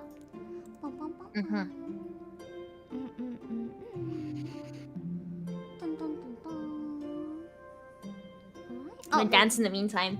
Nice. Okay. I just have it in studio mode real quick, and then I'll share the screen with you again. Because you'll probably need the screen shared for Marshmallow. Okay, I mean you have the stream open, so Yeah, the only thing about that is there might be a little bit of a delay, but that's okay. I'll try to share it. If it becomes an issue, I'll have to stop, but it's probably okay. There we go. You can always like use snipping tool and just send me screenshots of the end of the marshmallows you want me to read out and stuff. Don't know if that works better. Okay. For now. If it doesn't work, I'll have to cancel it. Yeah. Here we go. I can see. Cool. I can also see the I can see the Tokyo Mew Mew in the background as well. Yeah, I was lazy, so I've still got that tab open too. I've still got that tab open too. Why would I close it? I can look at it on the fringe of my screen. Exactly. I need it. It's gotta stay. Okay, let's start with this one. My mom walked in on me watching True Love Brew on my early 480p Android and just walked out without saying anything. You know, at least if she was gonna say something mean, she said nothing at all instead. That is valid. Just let your child watch their anime, even the questionable anime. Just walk away. I don't know what you would say in that situation. It's just like, because if you're a good parent, you kind of want to like understand. It's not anything illegal. It's just like okay. Just walk away. That's the best possible situation is when they don't say anything, because then you know that like, if nothing else, at least they don't hate it. Yeah. I feel like it'd almost be even more awkward if they're like, no way, me too! Yeah! No! I thought you were gonna say no! I thought you were gonna say it'd be more awkward if they said like, no, you can't do that, but no, you're saying that they support it, wow. If they support it, it's fine, but if they're like, oh my god, me too, let's talk about your ecchi, it's like, oh, no. Cursed. I accidentally got my mom into like a lot of webtoons that I enjoyed, and do you know the webtoon Let's Play? I haven't actually read any webtoons. Okay, no, it's all good. It starts off as like a really cute shoujo type thing, but it later on becomes really basically just smut. I got her really into it, and said that I read it, but I was really behind, so I didn't know that it turned into smut.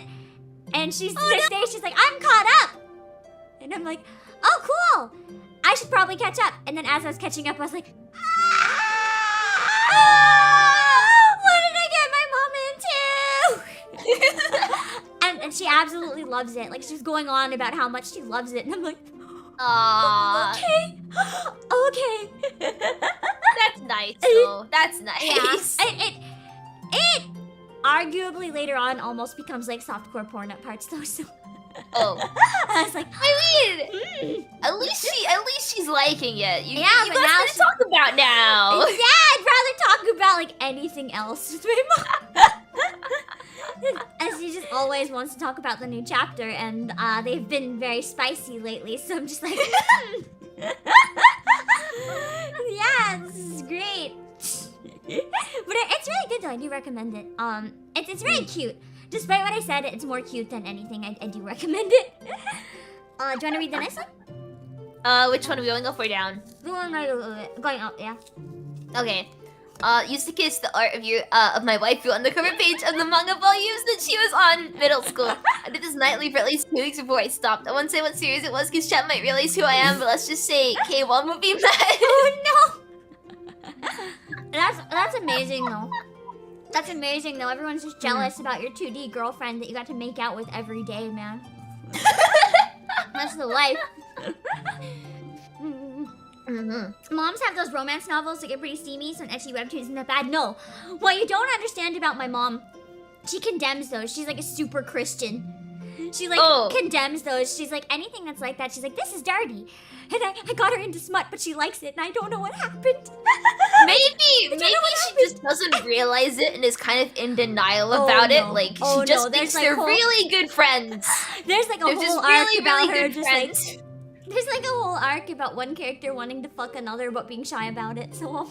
This is really good friends. No recovery. The worst part is they're not even friends, they work together. They're just really good co-workers. Yeah! It was an adventure. I can imagine. Yeah! As part of a summer program for getting into college, it ran 6 weeks of summer and we all stayed on a university campus for 3 weeks, participating in various events along with going to class. During that time, I started to develop feelings for one of the girls that was a grade ahead of mine. Ooh. I would help her out. Yeah, right. I like stories that start like that because then I get invested. I would help her out with the homework assignments during study hall and generally be kind to her. Well, her friends encouraged me to get to let her know how I felt.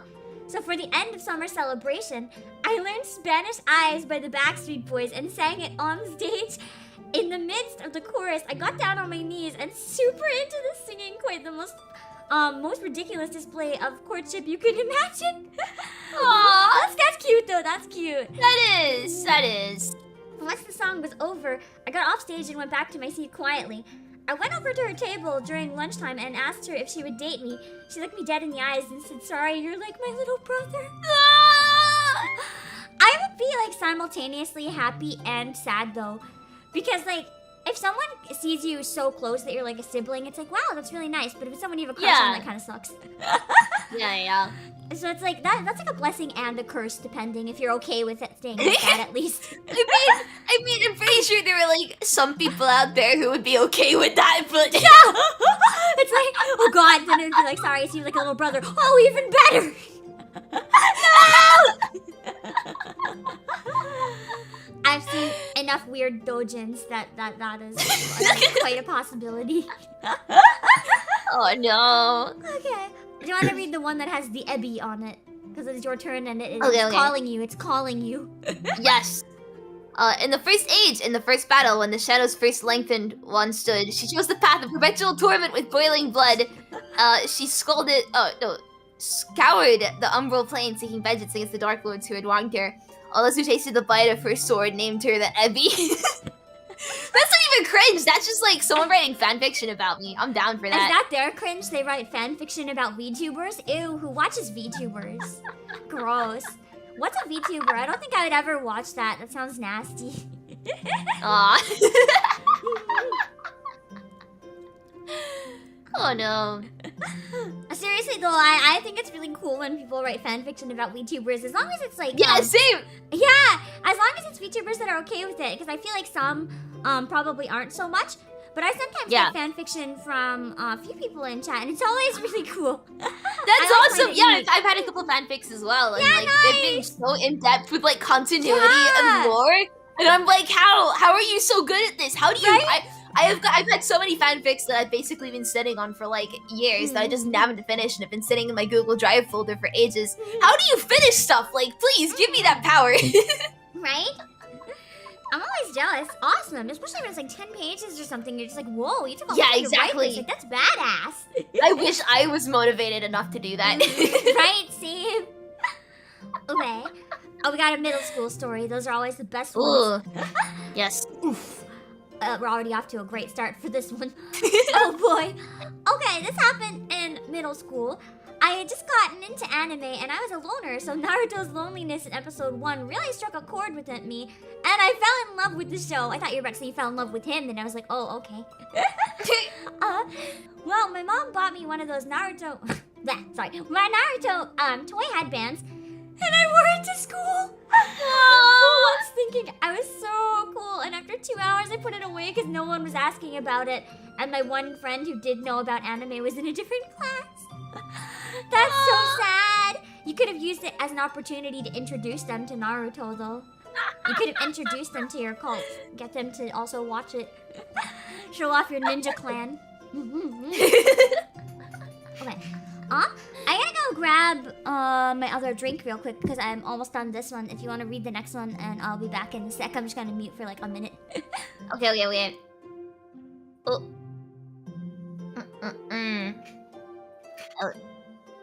Okay. I was once walking to work when I tripped on an uneven pavement. I smiled to myself, but I heard a car horn. I looked up and some fella in a van was laughing hard as hell at me.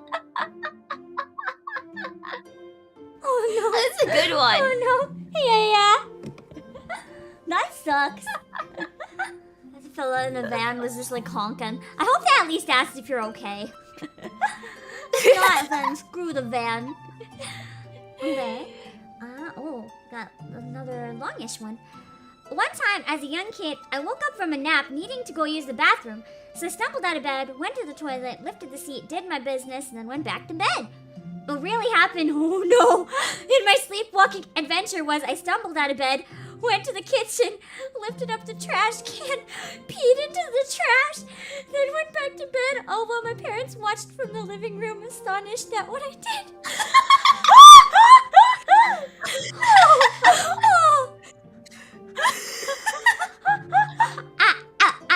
At least you made it to the trash.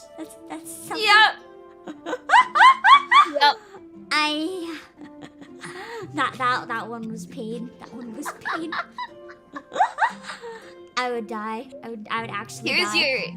Here's your Ebi tip of the day. If you're dreaming and you see a toilet, don't use it. No, never. You're probably not in the bathroom. Don't use the dream toilet. The dream toilet's a trap. This is a lie. Don't fall for the dream toilet. I don't think I've ever seen a toilet in a dream.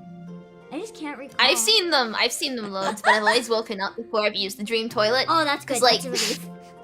I try and use the dream toilet. I'm like, wait, why can I not use the dream toilet? And then I wake up and I'm like, oh god, that was too close. That was a close one. Dream toilets are the most dangerous enemy of all. The final boss of dreams. Yes. Yes. Forget being killed in your dream. It's peeing in your dream. You gotta worry about. Exactly. Okay. Do you wanna read my cringe one? Yeah. One day while working retail, this guy left the pants he tried on in the dressing room. I picked them up. He left his stain under them! I screamed, causing my coworkers to come over and see it. They screamed. No one knew what to do in the situation. Some brave guy got the underwear out with a pen and took it to management. It was the only thing I could think of to do, and thankfully the guy volunteered. Only to be told to throw them out quickly. We never spoke of this ever again. That sounds like a biohazard. Like, that is a biohazard. Not like that is a biohazard. Oh my god. It reminds me of you need like some proper way to dispose of that. Oh no. Yeah. It reminds me of when I was doing like a volunteer thing once at a place that had a lot of kids, right? But it would get really chaotic, and there weren't enough volunteers for us to manage all the kids.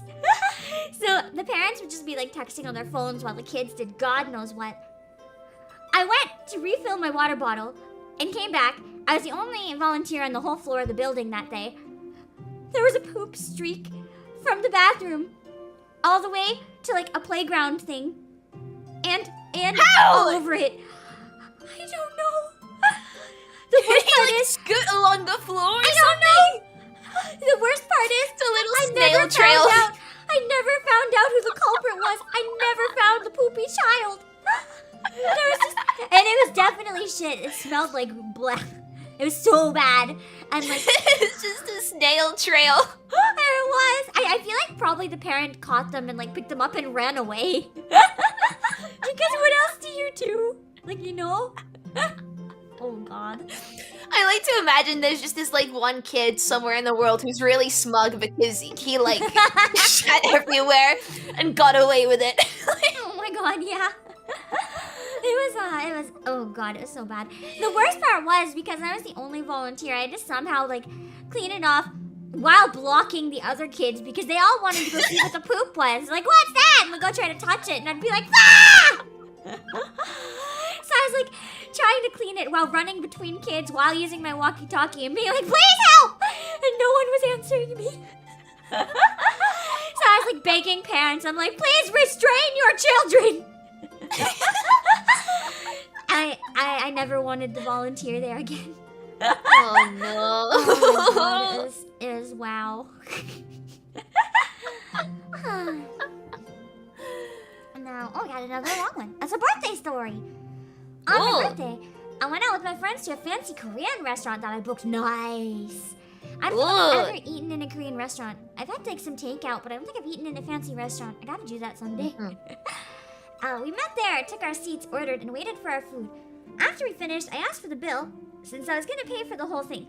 I placed my payment in the check folder, and when the waitress arrived, they thanked me.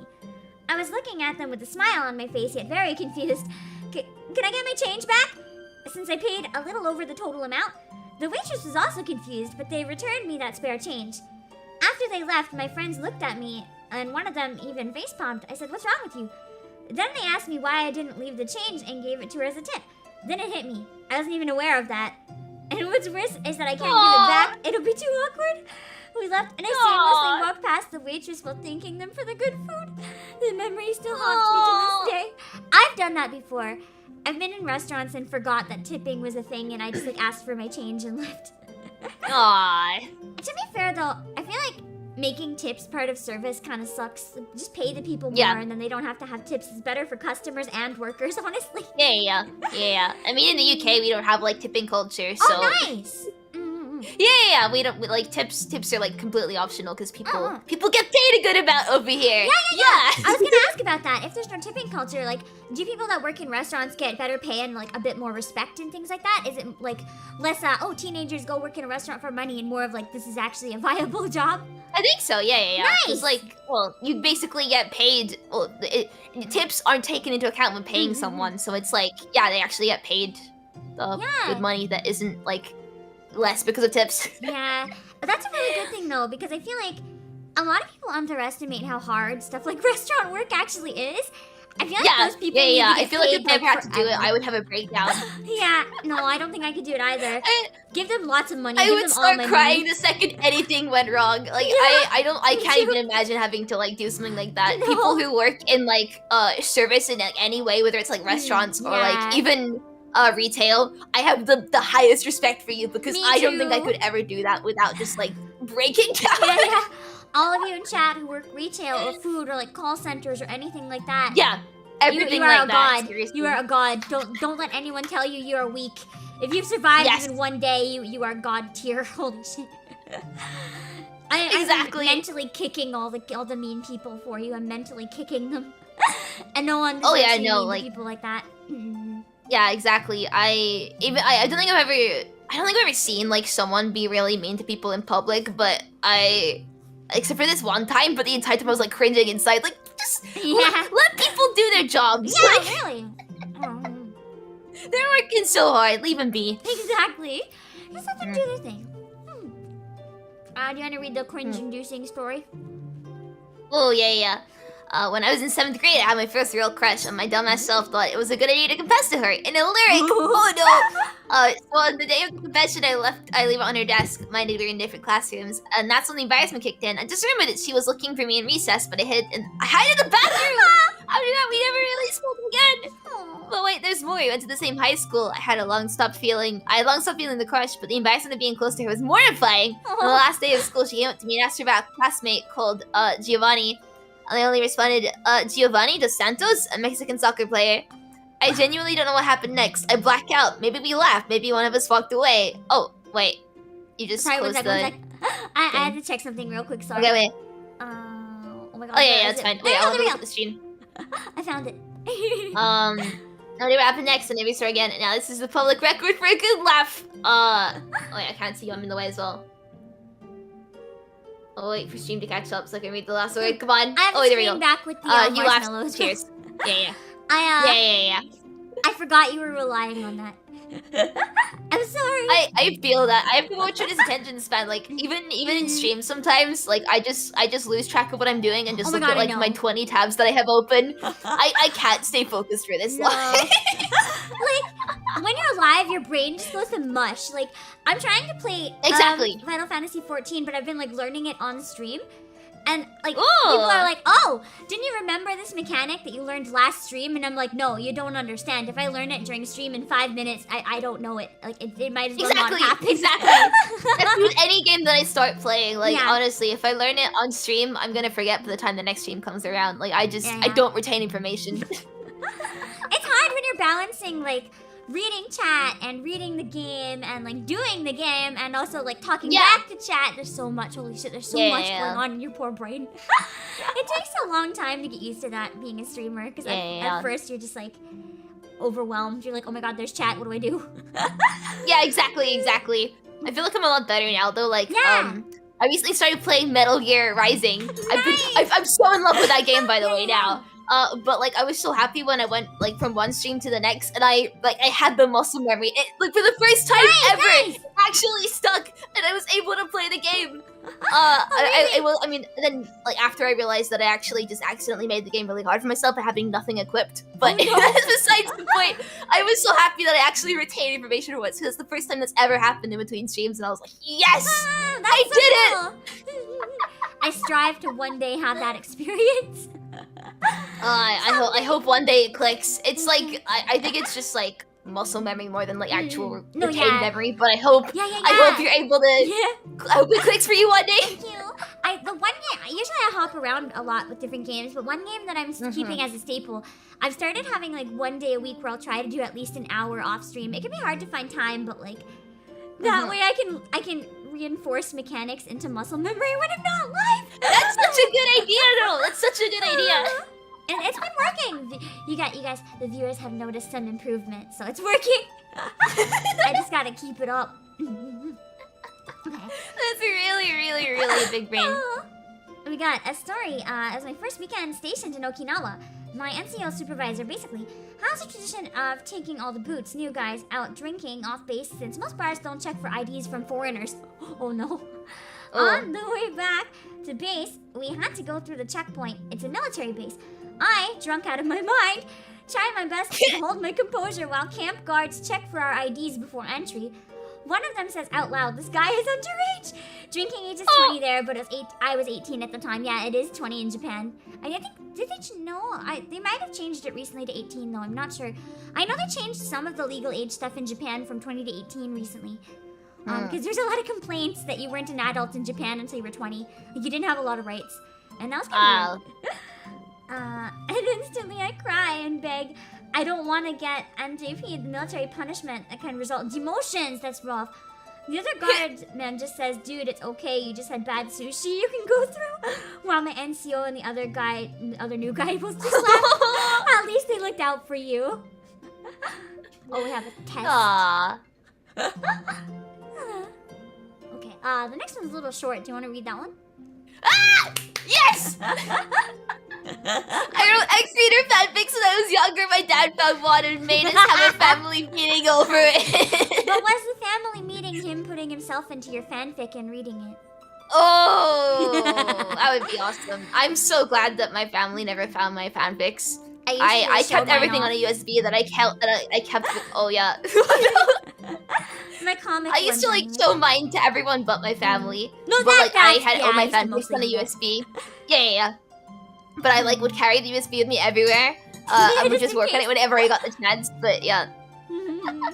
Writing X-Reader fanfics, that's based. I give you a round of applause. I think that's like one of the only types I've never made. I've never made an X-Reader fanfic. I don't think I've even read an X-Reader fanfic, unless Otome games count. They're not really fanfics so much. It's just a whole X-Reader game. Yeah, they're just stuff that's usually written in like the second person and stuff. And how do I? I know about them. I have read a few, and I've maybe written a few. Oh. Do you have a favorite character one that you remember reading or writing? I actually don't think so. I basically just go through periods where I get really into a certain game, and at that point, I just like archive my own. You know? Yeah. I spend way too much time on there. That is valid. That is valid. But yeah, that's what I do now. Valid, 100%. When I was probably 12, I went to the beach with my family, and while I was playing in the water, I met a cute girl who was my age. We hit it off and hung out for a while, and when I had to go, she told me her phone number. I had a cell phone, but didn't bring it with me, so before leaving, I repeated her number to myself many times to burn it into my memory. During the drive back, I could barely contain my excitement to talk to her more, but once I got home, I realized that by then I'd forgotten her number. Oh no! That's sad. I would cry. I cry for you. I cry for you. Okay, oh god, this one has to do with spies. Oh no, I skimmed this one. Oh no, this is pain. I was bored at work one day, so for whatever reason, me and the girl I was working with decided to play I Spy. She said, I spy with my little eyes, me beginning with N. Without thinking, I immediately said, nipples! Somehow we're still friends, almost never been mentioned again. I feel like your eyes are lifelong friends, or you never talk again after that. It's one or the other. Yeah, I was gonna say, if your friendship has survived that moment, you were like friends for life now, like that's it. Cultured death, yes, that is basically cultured death. Oh no, little kid one. Once as a little kid, probably 4 or 5, I was out shopping with my dad and I ran up to a very large woman and shouted, wow, you're really fat. I feel like you wouldn't have said that from a bad place though, like, kids don't really understand. Also, I feel like that really shouldn't be an insult so much as like, I don't know. I feel like every weight's pretty valid. Yeah, every weight's pretty valid. I think it's kind of annoying that everyone's like demonizes fat so much. It's just a way of being, you know? I don't know. Also, kids have like no concept of insults. So like they are the most brutally honest things. They probably didn't even mean it as an insult so much as just like, wow, I've noticed. Like for all you know, the kid could have been like, that's really cool. It could have meant it as an insult, but like, I don't know. When you're a kid, you say stuff like that. Oh my god, my uncle. He used to have like a weird accent. So he was taught to say truck, and one of his first words, he was out in public. And he just screamed. I've heard this story so many times from my grandparents. He just started screaming. He's like, fuck, fuck, fuck, fuck, fuck. Because there's a big fire truck. And he thought trucks were fucks. And they basically were embarrassed forever. But my grandparents were like sailors. So I think more than anything, I think they're proud of it. Yeah, I can imagine. As a story. We got this one. It looks like a bit of a long one again. This is a story that happened before the COVID outbreak. I was going through a pretty bad cold, but I still went to school because missing one day would have been really bad. We're in the middle of a really boring economics class, and the teacher had given us some tasks to do during the class in silence. I was trying really hard to hold back a sneeze because I ran out of tissues, but ultimately I could not hold it in. Despite my desperate attempt to hold back, the sneeze turned into a gigantic moan instead! Yes, a moan! Imagine a completely quiet class and me in the front rows. Everybody turned their heads towards me and I just froze, hoping that maybe they wouldn't believe it came from me. She gave me a weird look, but then moved on. From that day on, I did my best to avoid getting colds. I would die. I would actually just die. Same. I would just leave that school and never go back. I would probably lie and be like, oh, my stomach. That's why I moaned. Yes, my stomach's bad. I just stubbed my toe on the desk. Yeah. You're here. Let me just do it again in case you don't believe me. Bang, bang, bang. There. Oh, ow. Must have been a really good sneeze. Oh, no. Apparently. That is so weird that a sneeze would turn into one. I didn't even know that was possible. I am gonna argue the next one actually. One of my first moments as a kid, I watched dub anime, and then came internet and torrents. Well, I am a firm believer that there's no such thing as like the subs versus dubs argument is bullshit. Yeah, same. Because sometimes it depends on what you're looking for. If you want an experience that's a bit more immersive in your own language, for some people, dub might be more what they want. If you want something that's more accurate to the original, people will argue that subtitle is more accurate to the original, but really that depends on the accuracy of the translation. There are dubs that are more accurate than the subs for some particular series, unless you understand the Japanese.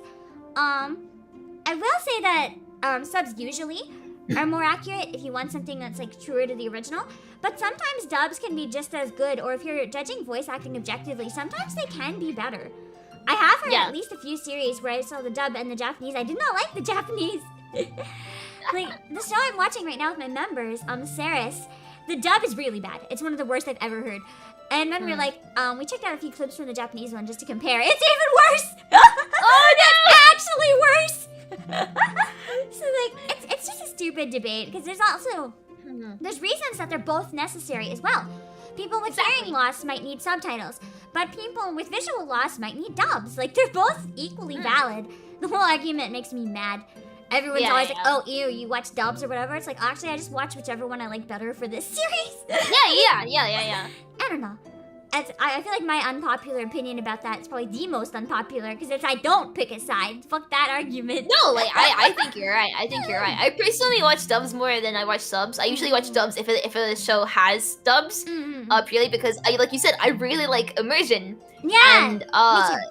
when there's I don't understand Japanese, so if the character's speaking Japanese, my brain can't like hold onto their voice as well because it's a language I don't really understand. When it's in English, I can like remember their voice better, and it helps me like understand the character more, and I really like that. But also there are some shows, like you said, that like dub is better than sub. Yeah. One that comes to mind is like Panty and Socking. Oh If you watch the dub of that, it is so good. Someone in chat mentioned that. Like sometimes dub just fits the atmosphere more. I will actually argue for Panty and Stocking. In my opinion, the dub is better. It fits the show so much more. I agree that. I agree with that. I watched that one. I actually started it subtitles, but then I switched and I stuck with the dub. I liked it so much. Yeah. It is so funny. Both languages though, but I also really like the dub for Steins Gate. It was really good. The sub, I did end up switching to sub, I think, for that one, just because I ended up watching the new series before it was dubbed. But for the original, I definitely watched the dub. There's a lot that are really good. People who don't like dubs, I feel like just haven't given them enough of a chance. Because there are good dubs out there. You could also just be someone who doesn't enjoy English dubs, and that's valid. But it doesn't mean like that they're no good objectively. Objectively, there's none that are better. TGM, thank you for the super. Sarah's dub, enough said. Yeah. I started watching it with my members just because the dub is that bad. It's like, I don't know if you've heard about the dub of Ghost Stories, but it's like, I would put it second only to Ghost Stories. It's so bad. Like, there's this one line at the beginning, it's not a spoiler because it's in like the first 10 minutes of episode 1. The main character falls off of an overpass, and she's like, I'm floating! Because she floats down to the air. It's so good. It's a 90s anime dub, so I think enough said. Yeah. It's an adventure. Do you want to read the story about that? Yeah. In 5th grade, I called my teacher mommy on accident. And she said, no, honey, I'm not mommy, I'm your teacher. Then I responded with, sorry, mommy! Sorry, mommy, sorry, I really mommy. realized what I did. I walked out of the class with this skull. I would also walk out. I would just leave. Just leave. Yes. Yes. Oh my god.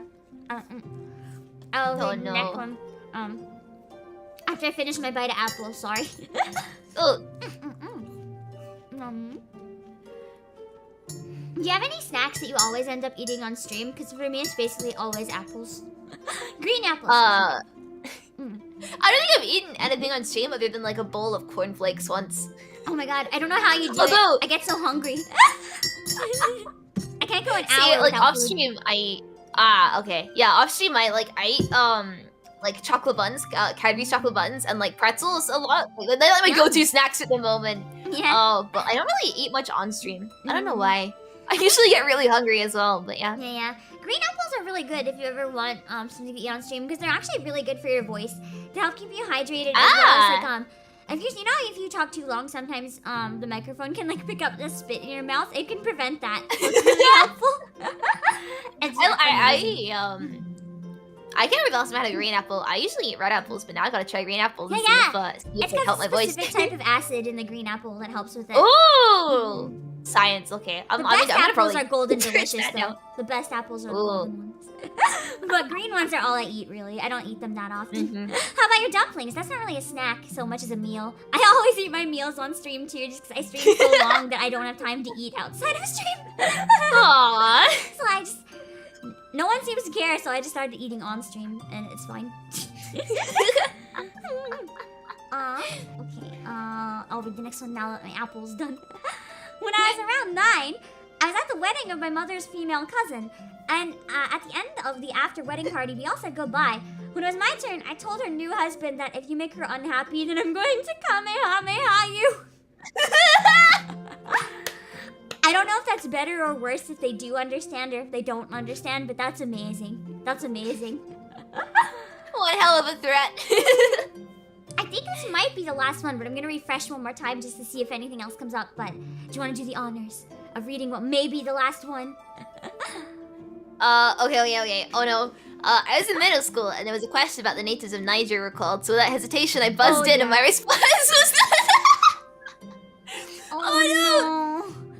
Oh no! Just the N-word, and the people in the room were shocked, and I was scared. They were angry at me, and I didn't know at the time. They found it funny. My teacher ended up runners up, and she got a funny story out of it as well. That'd be so mortifying. That'd be so mortifying. I feel like because you didn't know though, they can't really blame you. But like that sucks. That really sucks. I would like cry and apologize profusely, nonstop for like the next lifetime. I'd feel so bad. Oh, there is actually one more that just came in, so I guess I get to read the last one. Oh! Yes, okay. Okay. Sat in class once, and the teachers were talking about equal rights. My friend was whispering about something unrelated to me, and I shook my head in response. Oh no. Moments later, I hear my name from the teacher's direction, and as I look up, the entire class is looking at me. She asks me, "So you don't think women should be paid the same?" While squinting at me, and I died on the inside before desperately trying to explain. Aww. That is a pure pain one to end on. That is pure pain. Pure pain. Oh my god. I feel like sometimes teachers jump to conclusions on stuff like that a little too soon though. And it's like it's not cool because it's like it's not what was intended, and then it just makes everyone feel bad. Especially like if the teacher doesn't like you from the start, then we're likely to assume that of you. I've never had that happen to me, but like I've stood up in the past for someone that's happened to before, and that's what like that moment where I stood up for someone else who had that happen to them is probably one of the moments I cringe at the most, because I was like, I've always been the goody two shoes when I was in shrimp school, and like actually speaking up against a teacher is just like the worst thing I could have done. So every time I think about that, even though I helped like my friend get out of trouble, I just cringe it on myself because like I'm like, no, I spoke back to a teacher, no. It's scary though, because at least in school, like, even if you don't like it, you end up wanting to be a goody two-shoes just so that you can like stay on all the teachers' good side, because you see what happens to the people that aren't on their good side, and you're like, oh, you don't want to be that person. I ended up on like every teacher's good side to the point where like I don't know how this happened, but like in one subject specifically, like in my computing class, I was the teacher's pet to such a degree that I got to help dictate what we do in the classes. So if I wanted to, like, the teacher would ask me if I wanted the class to basically like just mess around for that class. If I said yes, then we wouldn't have like any work to do.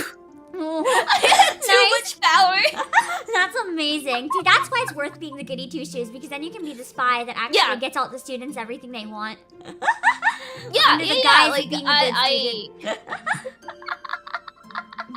I don't know how it happened, but I had way too much power in that class. Like the teacher like wouldn't even work stuff out themselves. They would ask me if they got the answer correct, and I was like, "What are you doing? You're supposed to be teaching this class, not me." Amazing. Yeah, Aiden had the rising dynamics on powerful shrimp. Exactly. Very powerful shrimp. I had way too much power. I had to invite the powerful shrimp to the cringe stream. Make it even more powerful. Cringe. I feel like I've ascended from everyone's secondhand embarrassment. I've ascended. It was a good day. I think we're out for now though. Do you have any other cringe stories you remember that you want to share before we end the stream at all? Oh, you put me on the spot now. I gotta think of some. I mean, I've got like so many, but I gotta think of one in particular, and like I can probably share one in the meantime if you need me to. I have a few that I ended up not bringing up. I see the notepad document.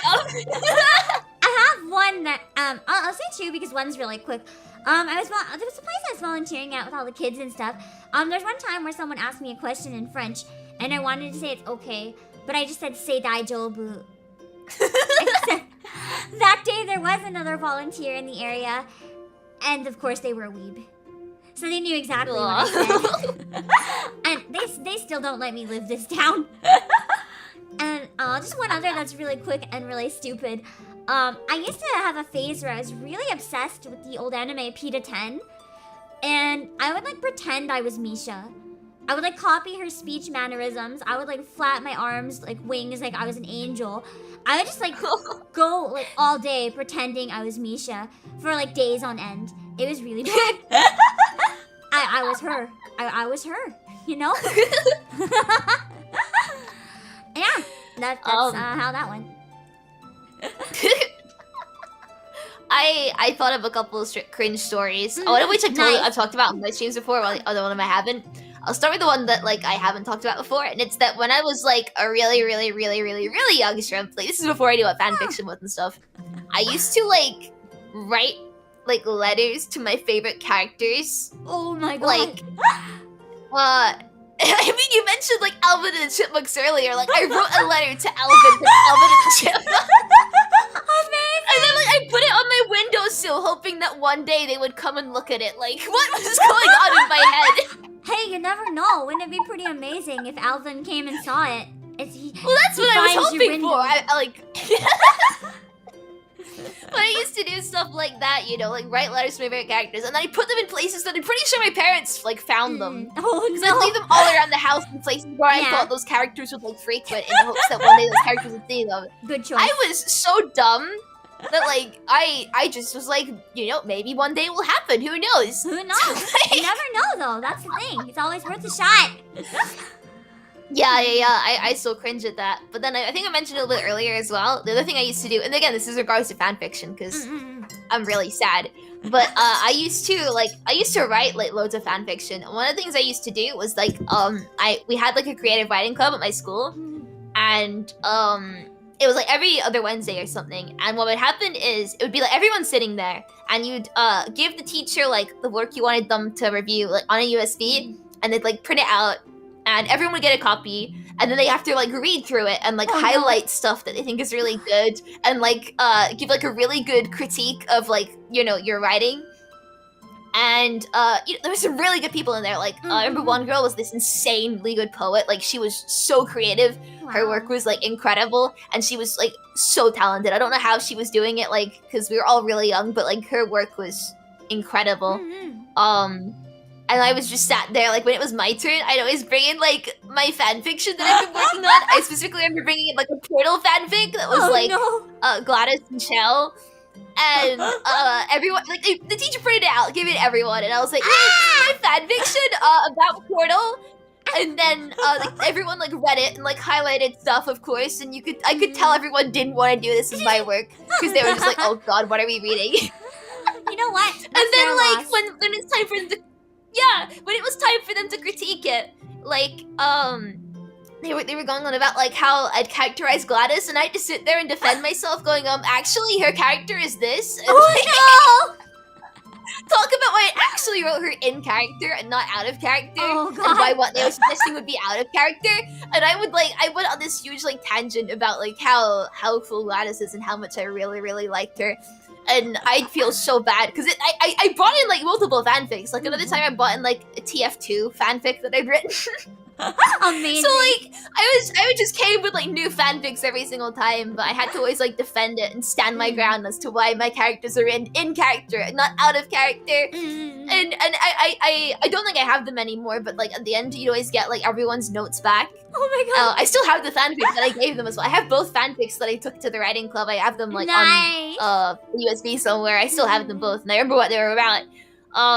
But like yeah, you get to keep like everyone's notes and stuff. So somewhere for some time I had like a stack of just like copies of my fanfiction that have been highlighted with like annotations on them about like structural things and how I can improve, and I don't know why I was like that. What drove me to do that? I have no clue. You wanted it to be the best fanfiction ever. You had to get that critique to make sure that was amazing. Yeah, I mean I literally only joined the creative writing club so I could like talk about my fanfiction. It's a valid form of writing though. I think I heard rumors. Wasn't what was it? Didn't like 50 Shades of Grey or something start out as a Twilight fanfic? Yeah, I think so. exactly. But like, you gotta encourage fanfic writers. You never know. Exactly. The best part was that my teacher, like, or the teacher of the writing club, like, she genuinely believed that fanfiction was like a good medium. So while she didn't necessarily understand like the Portal stuff, she was so supportive, and like I really respect her. And everyone else in the writing club was like, except for like a couple people who like knew of the game, knew that I really liked it. Everyone else was just kind of like, "What is this girl on about? Like, she needs help." But at least the teacher was like nice about it and supportive, because yeah, she was like, "Fan fiction is this really valid way of writing," and I was like, "Thank you, That's thank you good. for standing up for me." Yeah, I'm really glad that the I still teacher was, cringe at like, the memory supportive. though. yeah. Yeah, no, she was awesome. She was awesome. She was such a good writer as well. Like, she wanted to write a book, and I hope That's she hope she awesome. does one day. Hopefully someday you'll see the book in the stores and you'll be like, oh, I know that name. Yeah. If I see that, I'm gonna be so happy, because she was awesome. Like, she was the best English teacher I ever had. That's amazing. I'm really glad you had a good teacher like that. Because I know a lot of people discourage fan work, and really, I think it's one of the best ways to be creative in general.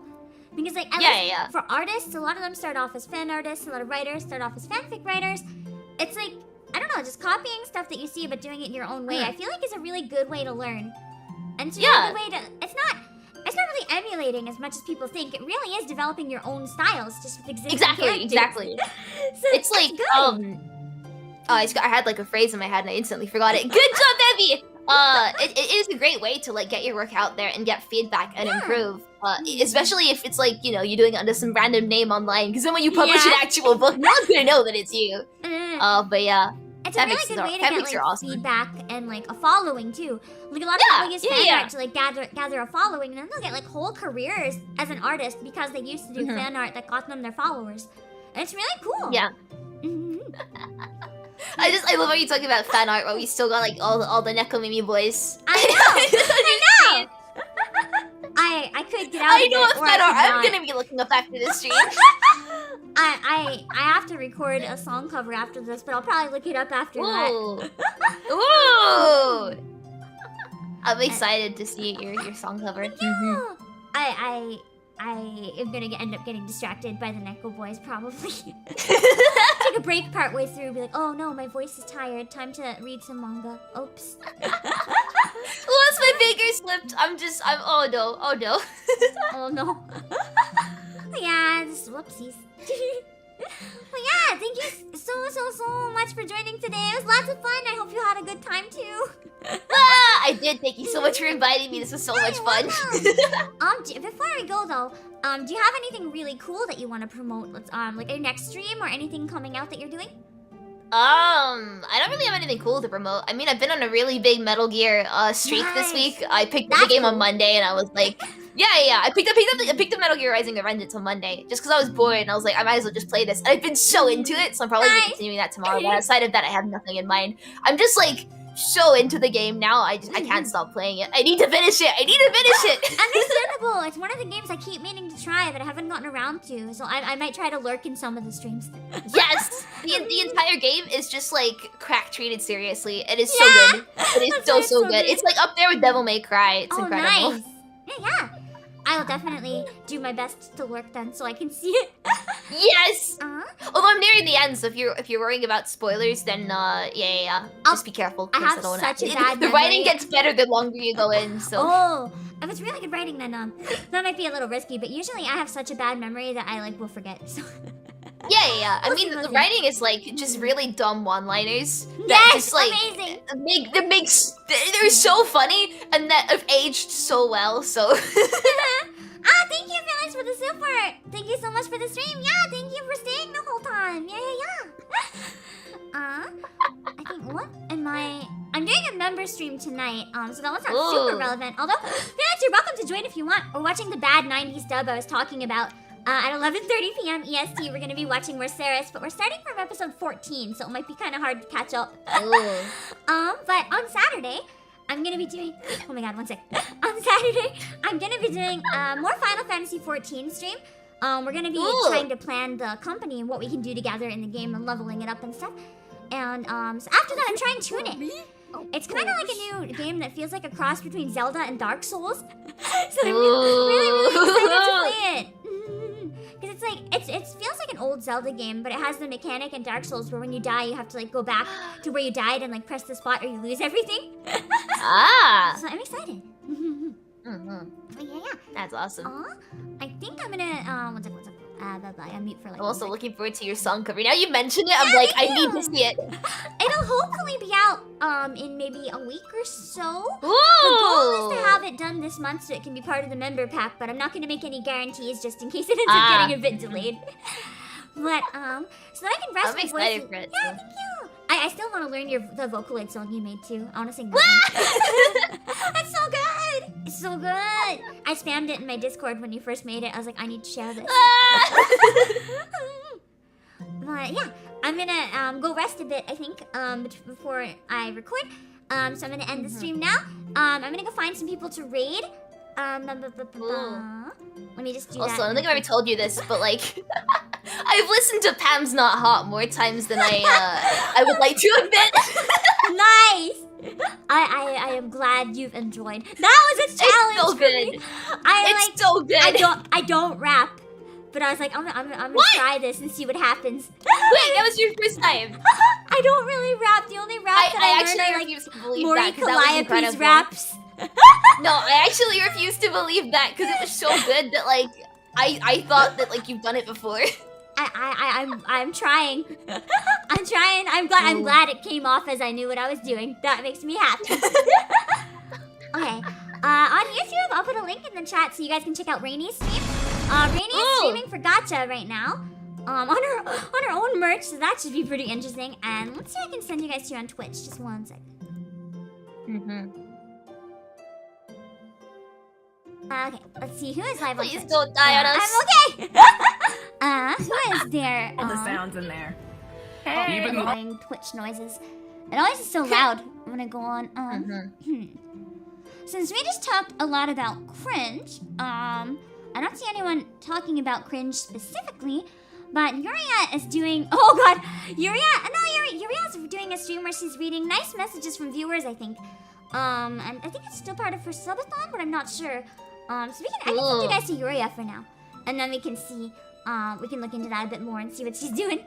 But I'm gonna end for now. So thank you guys for stopping by. I'll put a link to Twitter and Discord and everything in chat, so you guys can find it if you're interested in following more of my stuff. And thank you to everyone who subscribed today. It was a little hard to keep track just during a collab because I don't want to like monopolize all the airtime by just thanking everyone. But thank you so much. I saw a lot of them and I did appreciate. And yeah, I'll hopefully see you guys later. Bye bye. Bye.